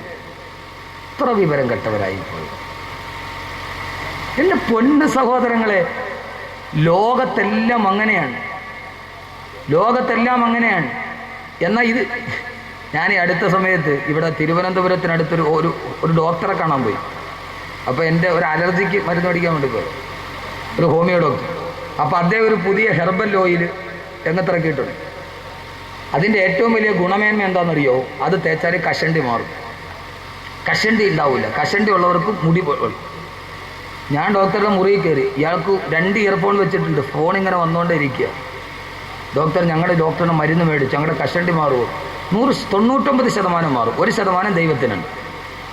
ഏതാണ്ട് ഒരു 60% ആളുകൾക്ക് റിസൾട്ട് കിട്ടിയിട്ടുണ്ട്. അത് കട്ടിയും അടുത്തത്. അപ്പോൾ അടുത്ത കോള് ഞാൻ മുമ്പിൽ ഇരിക്കുകയാണ്. അയാൾക്ക് ഫോൺ ഒഴിവാക്കുക. കാരണം കസ്റ്റമേഴ്സ് വിളിക്കാൻ. ഇവിടെ ഇത്രയും ആളുകളുടെ കഷണ്ടി മാറിയിട്ടുണ്ട്. നിങ്ങൾ ധൈര്യമായിട്ട് തേച്ചോളൂ, നിങ്ങളുടെ കഷണ്ടി മാറിയിരിക്കും. എത്ര മാറില്ല എന്ന് പറഞ്ഞാൽ കഷണ്ടി മാറും. ഞാൻ നോക്കി ഡോക്ടർ ഫുള്ള് കഷണ്ടിയാണ്. ഈ പറയണ ഡോക്ടർ 8 ഫുള്ള് കഷണ്ടിയാണ്. ഇതാണ് ലോകത്തിൻ്റെ അവസ്ഥ. നമുക്ക് ചുമ്മാ ഒരു തോന്നലാണ്. ഒരിക്കൽ ഞാൻ കുറേ വാതിൽ നടക്കുന്ന സമയം എവിടെ നിന്നോ തണുത്ത വെള്ളം കുടിച്ച് അലർജി പിടിച്ചു. മൂക്കിൽ കൂടെ ഇങ്ങനെ വെള്ളം ഒലിക്കുന്നു. ഡോക്ടറെ കാണാൻ പോയി. കൊല്ലത്തൊരു വലിയ ENT ഡോക്ടറുണ്ട്. പോയി ടോക്കൺ എടുത്ത് ക്യൂവിൽ നിന്ന് 2.5 മണിക്കൂർ കഴിഞ്ഞ് ഡോക്ടറെ കാണാൻ. 2.5 മണിക്കൂർ ഞാൻ അവിടെ നിന്ന്. ഒരു രക്ഷയില്ല, ഭയങ്കര തിരക്ക്. അതിൻ്റെ ഇടയിൽ ടവല് മുഴുവൻ നനഞ്ഞ് മൂക്കൊലിച്ചൊലിച്ച്. അവസാനം 2.5 മണിക്കൂർ കഴിഞ്ഞ് ഡോക്ടറുടെ അടുത്ത് കയറി. ഞാൻ വാതിലകത്ത് കയറി. ഡോക്ടർ ചോദിച്ചു, എന്താ രോഗം? പറയാൻ പോയപ്പോൾ ഡോക്ടർ ലേസ് എടുത്തിട്ട് അയാൾ തുടയ്ക്കുന്നു. അയാളുടെ മൂക്കിലൂടെ വെള്ളം ഒലിച്ചുകൊണ്ട് വന്നിരിക്കുക. ഞാനിപ്പോൾ എന്ത് രോഗത്തിനാണ് മരുന്ന് പറയുക? എന്ത് രോഗത്തിനാണ് മറുപടി? ഞാൻ ഡോക്ടർ ഇതേ രോഗത്തിനാണ് ഞാൻ മരുന്ന് മേടിക്കാവുന്ന. ഡോക്ടറുടെ രോഗം തന്നെ. അയാൾ ഇതിന് മരുന്നില്ല, ഇത് മൊത്തം ഒലിച്ചു പോയി തീരലല്ലാതെ ഇതിനൊരു മരുന്ന്. ഇത് മൊത്തം ഒലിച്ച് വെളിയിൽ പോവുക, ഇത് തന്നെയാണ് അതിൻ്റെ മരുന്ന്. അല്ലാതെ വേറൊരു മരുന്ന് അതിന് കണ്ടുപിടിക്കപ്പെട്ടിട്ടില്ല. അബദ്ധജടിലമായ ചില വിശ്വാസങ്ങൾ, ഇസ്ലാമിന്റെ ആദർശത്തിന് പോലും നിരക്കാത്ത ചില വിശ്വാസങ്ങൾ. എൻ്റെ പ്രിയപ്പെട്ട സഹോദരങ്ങളെ, അതുകൊണ്ട് ഞാൻ പറയുന്നു, ജീവിതത്തിന്റെ ഏത് ഭാഗത്തിലും എത്ര വലിയവനാണെങ്കിലും അള്ളാന്റെ സ്വർഗം വിലയ്ക്ക് വാങ്ങാൻ പറ്റൂല. പക്ഷെ അള്ളാന്റെ സ്വർഗം വിലയ്ക്ക് വാങ്ങാം 2 കാര്യങ്ങളുണ്ടെങ്കിൽ. നരകത്തിന്റെ പാതയിൽ നിന്ന് മാറി നമുക്ക് ഇങ്ങോട്ട് കടക്കാം. പക്ഷെ അതിന് നരകത്തെക്കുറിച്ച് നമ്മൾ പറയേണ്ടതുണ്ട്. അള്ളാഹു എല്ലാവിധ ഹൈറ് നൽകി അനുഗ്രഹിക്കട്ടെ. നാളെ നരകം എന്ന് പറയുന്ന കത്തിക്കാളുന്ന ലോകത്തിന്റെ മുമ്പിൽ നിൽക്കുമ്പോൾ അള്ളാഹു സ്വർഗം വിലയ്ക്ക് വാങ്ങാൻ അള്ളാഹു തൗഫീക്ക് നൽകട്ടെ. സ്വർഗത്തിന് ഞാൻ വിലയിട്ട് തരാം, നിങ്ങൾ മേടിക്കുമോ? സാധാരണ വാതിലിൻ്റെ സ്ഥലത്ത് ആപ്പിള് സംസമൊക്കെയാണ് വിലയിട്ട് കൊടുക്കുന്നത്. ഇവിടെ സാധാരണ വാതിന് ഞാൻ ഒരു ചെറിയ കുപ്പിത്തേന് 75,000 രൂപയ്ക്ക് ലേലം വിളിച്ചിട്ടുണ്ട്. അതോട് ചെറിയ കുപ്പിത്തേന്. സാധാരണ വാതിലിൻ്റെ സദസ്സിന് മുട്ട, ആപ്പിള്, സംസം ഇതൊക്കെ കൊടുക്കാറുണ്ട്. അതിന് ബറക്കത്തൊക്കെ ഉണ്ട്, ആരും നിഷേധിച്ചാലും. എൻ്റെ പ്രിയപ്പെട്ട സഹോദരങ്ങളെ, ഇന്ന് നമുക്കൊന്ന് മാറാം. സ്വർഗത്തിന് വിലയിടാം. മേടിക്കാൻ തയ്യാറാണോ? ഉറപ്പാണല്ല. ഖുർആൻ ഞാൻ വിലയിട്ടതല്ല, അള്ള വിലയിടാണ് ഖുർആൻ. എത്ര സുന്ദരമായ ആയത്തെന്നറിയാവും. ആയത്തൊന്ന് നിങ്ങൾ നന്നായിട്ടൊന്ന് ചിന്തിക്കണം. ആ ആയത്ത് എത്ര സുന്ദരമെന്നറിയാവും. ഇന്നല്ലാഹ ഇശ്തറാ മിനൽ മുഅ്മിനീന അൻഫുസഹും വഅംവാലഹും ബിഅന്ന ലഹുമുൽ ജന്ന യുഖാതിലൂന ഫീ സബീലില്ലാഹി ഫയഖ്തുലൂന വയുഖ്തലൂൻ وعدا عليه حقا بالتوراة والإنجيل بالقرآن ومن أوفى بعهده من الله فاستبشروا ببيعكم الذي بايعتم به وذلك هو الفوز العظيم. ഇന്നല്ലാഹ ഇശ്തറാ മിനൽ മുഅ്മിനീന, അല്ലാഹു സുബ്ഹാനഹു വ തആല സത്യവിശ്വാസികളോട് വിലയ്ക്ക് വാങ്ങുകയാണ്. സത്യവിശ്വാസികളോട് അല്ലാഹുവിന്റെ സ്വർഗ്ഗം ആഗ്രഹിക്കുന്നവർക്ക് അല്ലാഹു സ്വർഗ്ഗത്തിന് വിലയിടുകയാണ്. അല്ലാഹുവിന്റെ സ്വർഗ്ഗം നിങ്ങൾക്ക് ഞാൻ തരാം, പകരം നിങ്ങൾ തരേണ്ടതെന്താ? അംഫുസഹും വ അംവാലഹും, നിങ്ങളുടെ സ്വന്തം ശരീരവും നിങ്ങളുടെ സ്വന്തം സമ്പത്തും പകരം കൊടുക്കുമോ? ബിഅന്ന ലഹുമുൽ ജന്ന, അല്ലാഹു പകരം നിങ്ങൾക്ക് സ്വർഗം തരാമെന്ന് വിശുദ്ധ ഖുർആൻ. അല്ലാഹ് സ്വർഗത്തിന് വിലയിടുക. അല്ലാഹ് പറയുന്നു ഇന്നല്ലാഹ ഇശ്തറ. ഇവിടെ നോക്കി, ഞാൻ പറയുന്ന ഖുർആനാണ്, മനസ്സിലാകണം. ഇന്നല്ലാഹ ഇശ്തറ, ഇന്നല്ലാഹ ഇശ്തറ. ഇശ്തറ എന്ന് പറഞ്ഞതിന്റെ അർത്ഥം എന്താ? വിലയ്ക്ക് വാങ്ങിക്കുക. അല്ലാഹ് വിലയ്ക്ക് വാങ്ങിക്കുകയാണ്. അല്ലാഹ് അങ്ങോട്ട് തരും സ്വർഗം, ഇങ്ങോട്ട് തിരിച്ചെന്താ? പണ്ടൊരു ബാർട്ടർ സമ്പ്രദായമുണ്ട്. അരിയും മുളകും അങ്ങോട്ട് കൊടുത്താൽ ഇങ്ങോട്ട് പഞ്ചസാര വേണ്ടെങ്കിൽ ഇങ്ങോട്ട് കൊടുക്കും. പണ്ടത്തെ ക്രയവിക്രയം അങ്ങനെയാണ്, നാണയം ഇറങ്ങുന്നതിന് മുമ്പ്. ഇവിടെ അല്ലാഹ് പറയാണ്, ഖുർആൻ സൂറത്ത് തൗബ, ഞാൻ നിങ്ങൾക്ക് സ്വർഗം തരാം, പകരം നിങ്ങൾ എന്ത് തരണം? പകരം നിങ്ങൾ എന്ത് തരണം? ഇശ്തറാ മിനൽ മുഅ്മിനീന അൻഫുസഹും, സ്വന്തം ശരീരം, വ അംവാലഹും, സമ്പത്ത്. ശരീരവും കൊടുക്കണം, ഈ ശരീരം കൊണ്ട് നമ്മൾ ഉണ്ടാക്കിയ സമ്പത്തും കൊടുക്കണം. ആരൊക്കെയുണ്ട് തയ്യാർ? ശരീരം കൊടുക്കാൻ തയ്യാറുണ്ടോ? രാവിലെയും ഒരു വൈകുന്നേരം വരെ നന്നായിട്ട് തേച്ച് മിനുക്കി യാർലിയുടെ പൗഡറൊക്കെ ഇട്ട് സഹോദരിമാർ തയ്യാറുണ്ട്? ഇത്രയും നന്നായിട്ട് കാവേരിയും ഫേറാൻലൗലിയൊക്കെ തേച്ച് മുഖം മിനുക്കി വെച്ചിരിക്കുന്ന ഈ ശരീരം അള്ളാന്റെ ഇതേവരെ കാണാത്ത സ്വർഗത്തിന് വേണ്ടി കൊടുക്കാൻ പറഞ്ഞ പറ്റുമോ? അംഫുസഹും, സ്വന്തം ശരീരത്തെ കൊടുക്കണം. കൊടുക്കേണ്ടി വന്നാൽ കൊടുക്കണം സൗരങ്ങളെ. പോയാ ദുനിയാവല്ലേ, കിട്ടിയാ സ്വർഗമല്ലേ. പോയാൽ ഇന്നല്ലെങ്കിൽ നാളെ നഷ്ടപ്പെട്ടു പോകുന്ന ഈ ദുനിയാവല്ലേ. ആ ദുനിയാവിൽ എപ്പോഴാ മരിക്കുന്നതെന്ന് ആർക്കറിയാത്തത്? ആർക്കാ അറിയാവുന്നത്?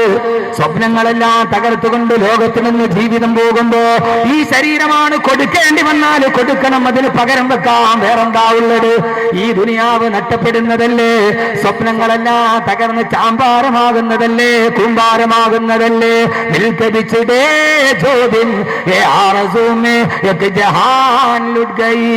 ഈ ദുനിയാവിൽ സ്വപ്നങ്ങൾ മുഴുവനും തകർന്ന് തരിപ്പണമാകുമ്പോ ഇടതുഭാഗത്ത് കാണുന്നത് തിരുവനന്തപുരം വിമാനത്താവളമാണ്. ഇടതുഭാഗത്ത് കാണുന്നത് തിരുവനന്തപുരം വിമാനത്താവളമാണ്. സഹോദരങ്ങളെ, ഈ കേരളത്തിന്റെ ഇങ്ങേറ്റത്തൊരു വിമാനത്താവളം, ഇതിന്റെ അങ്ങേറ്റത്ത് മറ്റൊരു വിമാനത്താവളമുണ്ട്, മംഗലാപുരം വാജ്പേയി വിമാനത്താവളം. ഇൻഷാ അല്ലാഹ് ശനിയാഴ്ച ഞാൻ പോയിറങ്ങുന്നത് അവിടെയാണ്, വാജ്പേയി വിമാനത്താവളത്തിന്റെ മകള് ബോട്ടില് ആയിരക്കണക്കിന് ആളുകൾ കൂടി നിൽക്കുന്നു.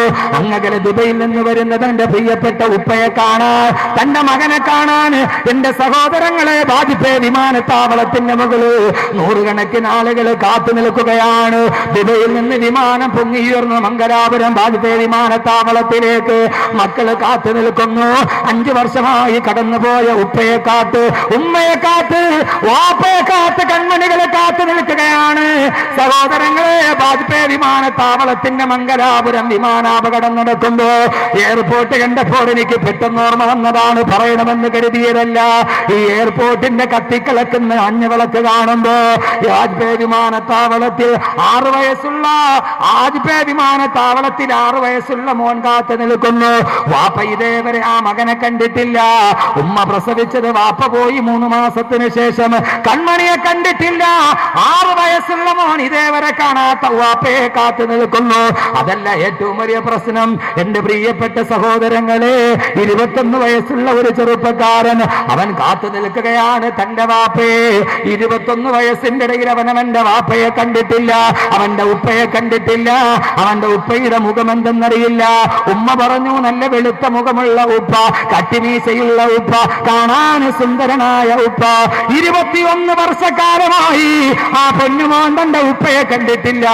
ഭാര്യ ഗർഭിണിയായതിനു ശേഷം ദുബൈയിലെ പണകാരുണ്യത്തിലേക്ക് പാടുപെടാൻ പോയ ഒരു മനുഷ്യന് 21 വർഷം അയാൾ ദുബൈയിൽ കുടുങ്ങിക്കിടന്നു.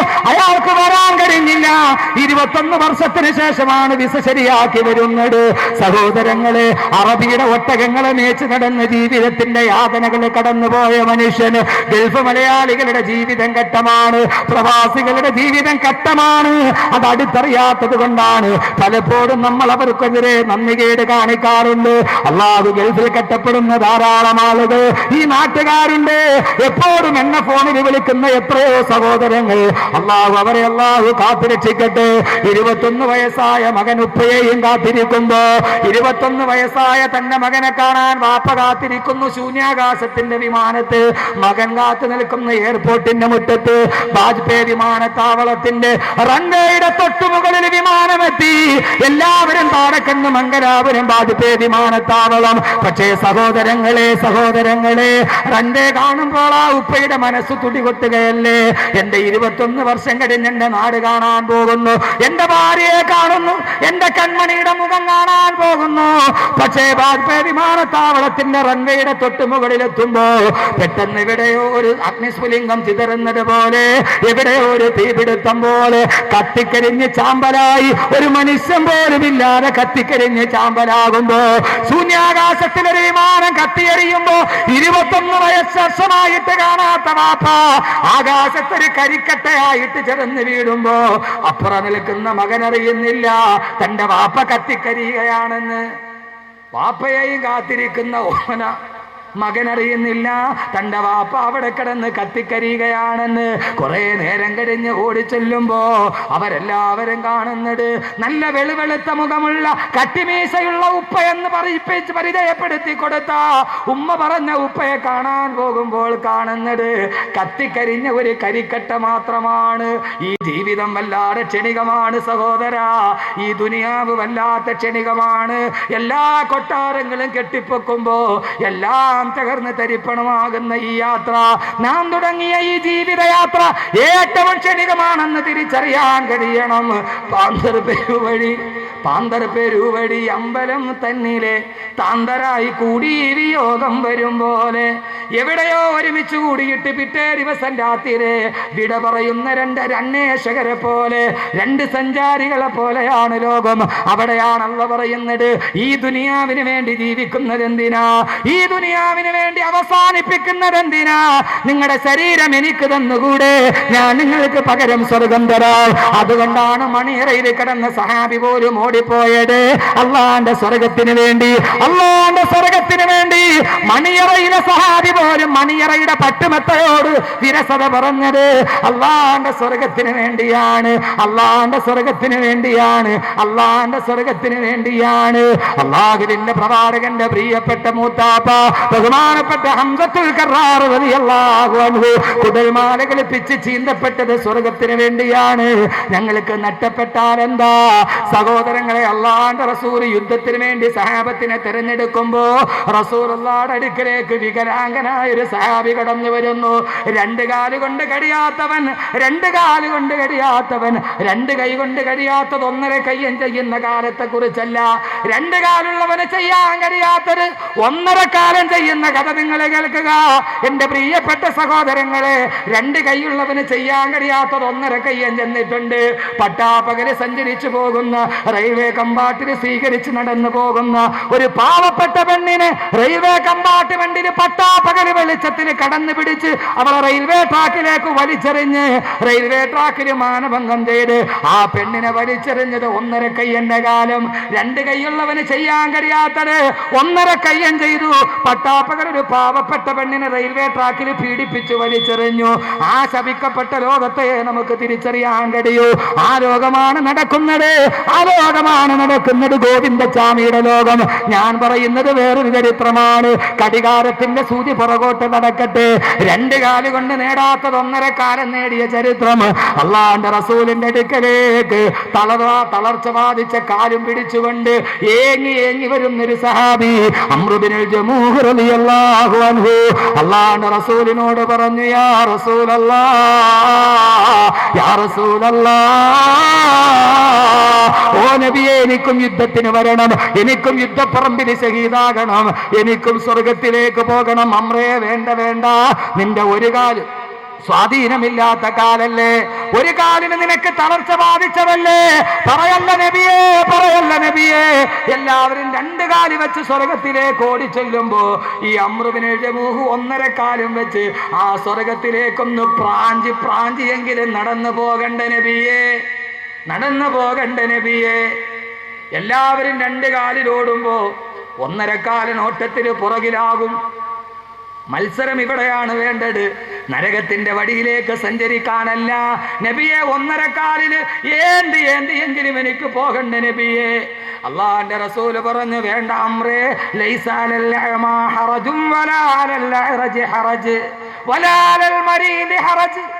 രോഗിക്കും വികലാംഗനും യുദ്ധത്തിന് പങ്കെടുക്കണമെന്ന് അള്ള തന്നെ പറഞ്ഞിട്ടുണ്ട്. എന്റെ പൊന്നു ചെറുപ്പക്കാരാ, അള്ള പറഞ്ഞത് കൊണ്ട് മാറി നിൽക്കാം. പക്ഷേ അംറു ബിനുൽ ജമൂഹ് റളിയല്ലാഹു അൻഹു വീട്ടിൽ ചെന്നിട്ട് പടച്ചട്ടയണഞ്ഞ് യുദ്ധപ്പറമ്പിൽ പോയി. 72 കഷണങ്ങളായി വെട്ടിമുറിക്കപ്പെട്ടു. 72 കഷണങ്ങളായി വെട്ടിമുറിക്കപ്പെട്ടു. മയ്യത്തെടുത്ത് അംറു റളിയല്ലാഹു അൻഹുവിന്റെ മയ്യത്തെടുത്ത് കുതിര പുറത്ത് കയറ്റുമ്പോ കുതിര അനങ്ങുന്നില്ല, കുതിര അനങ്ങുന്നില്ല. ആ ഭാര്യ വന്നിട്ട് പറഞ്ഞു, നബിയെ, അനങ്ങില്ല നബിയെ. അള്ളാഹുവിന്റെ റസൂലേ, എന്റെ വികലാംഗനായ ഭർത്താവ് വീട്ടിൽ നിന്ന് ഇറങ്ങുമ്പോ ദുആ ചെയ്തിട്ടാണ് ഇറങ്ങിയത്. അള്ളാഹുവേ, നിന്റെ സ്വർഗത്തിന് വേണ്ടി ഞാൻ പോവുകയാണ്. എന്റെ ഈ ശരീരം ജീവനോടെ എന്റെ ഈ വീട്ടിലേക്ക് തിരിച്ചെത്തിക്കല്ലേ അല്ലാ. നമ്മൾ നേരെ തിരിച്ചിട്ടാണ് യാത്രക്കിറങ്ങുമ്പോ ദുആ ചെയ്യും. ഇന്ന അൻസൽനാഹു 3 പ്രാവശ്യം ഓതും, തിരിച്ചെത്തിക്കണേ അല്ലാ. അവര് പറഞ്ഞു, അല്ലാഹുവേ, ജീവനോടെ തിരിച്ചു വരരുത്, എന്റെ സ്വർഗം, എന്റെ സ്വർഗം, എന്റെ സ്വർഗം. അള്ള ചോദിക്കുന്നു, നിന്റെ ശരീരം എനിക്കുതാ, അതിന് പകരം നിനക്ക് ഞാൻ എന്റെ സ്വർഗം തരാം, നിനക്ക് ഞാൻ എന്റെ സ്വർഗം തരാം. അള്ളാന്റെ സ്വർഗമല്ലേ നിനക്ക് കിട്ടുന്നത്. അള്ളാഹു തൗഫീക്ക് നൽകട്ടെ, അള്ളാഹു തൗഫീക്ക് നൽകട്ടെ. എന്താ ഈ ശരീരം കൊടുത്തൂടെ? ഇനി നിങ്ങൾക്ക് പറ്റില്ല, ഓക്കെ ആയിക്കോട്ടെ, ഈ ശരീരം കൊടുക്കാൻ നമുക്കൊരു ബുദ്ധിമുട്ട്. എന്നാൽ ഈ ശരീരത്തിന് അംബുസകം എന്നതിന് വേറൊരു അർത്ഥമുണ്ട്, ഞാൻ പറഞ്ഞു തരട്ടെ. അതൊന്ന് ചെയ്തൂടെ? എല്ലാവർക്കും പറ്റും. സ്വന്തം ശരീരത്തെ നമുക്ക് കോമിക്കാൻ ബുദ്ധിമുട്ട്, ശരി ആയിക്കോട്ടെ. ഈ ശരീരം എന്ന് പറയുന്നതിന് വേറൊരു അർത്ഥമുണ്ട്, സ്വർഗത്തിലേക്കെത്താൻ. ഞാൻ പറഞ്ഞുതരാം, ചെയ്യുമോ? ഇത് പറയുമ്പോൾ ഞാൻ നിങ്ങളെ പഠിപ്പിക്കാൻ വന്ന സൂപ്പർവൈസറൊന്നുമല്ല, എന്നോട് നിങ്ങളോടുമാണ്. അള്ളാഹു ബോധം നമുക്ക് നൽകട്ടെ, അള്ളാഹു ബോധം നൽകട്ടെ. അംബുസഹു എന്ന് പറഞ്ഞതിൻ്റെ അർത്ഥം എന്താ? എന്തോ ശംനാഥ്, നിർത്താൻ സമയമായ ശംനാഥ് സംഘാടകരുടെ നെടുന്തൂണാണ് ഈ 2-3 പേര്.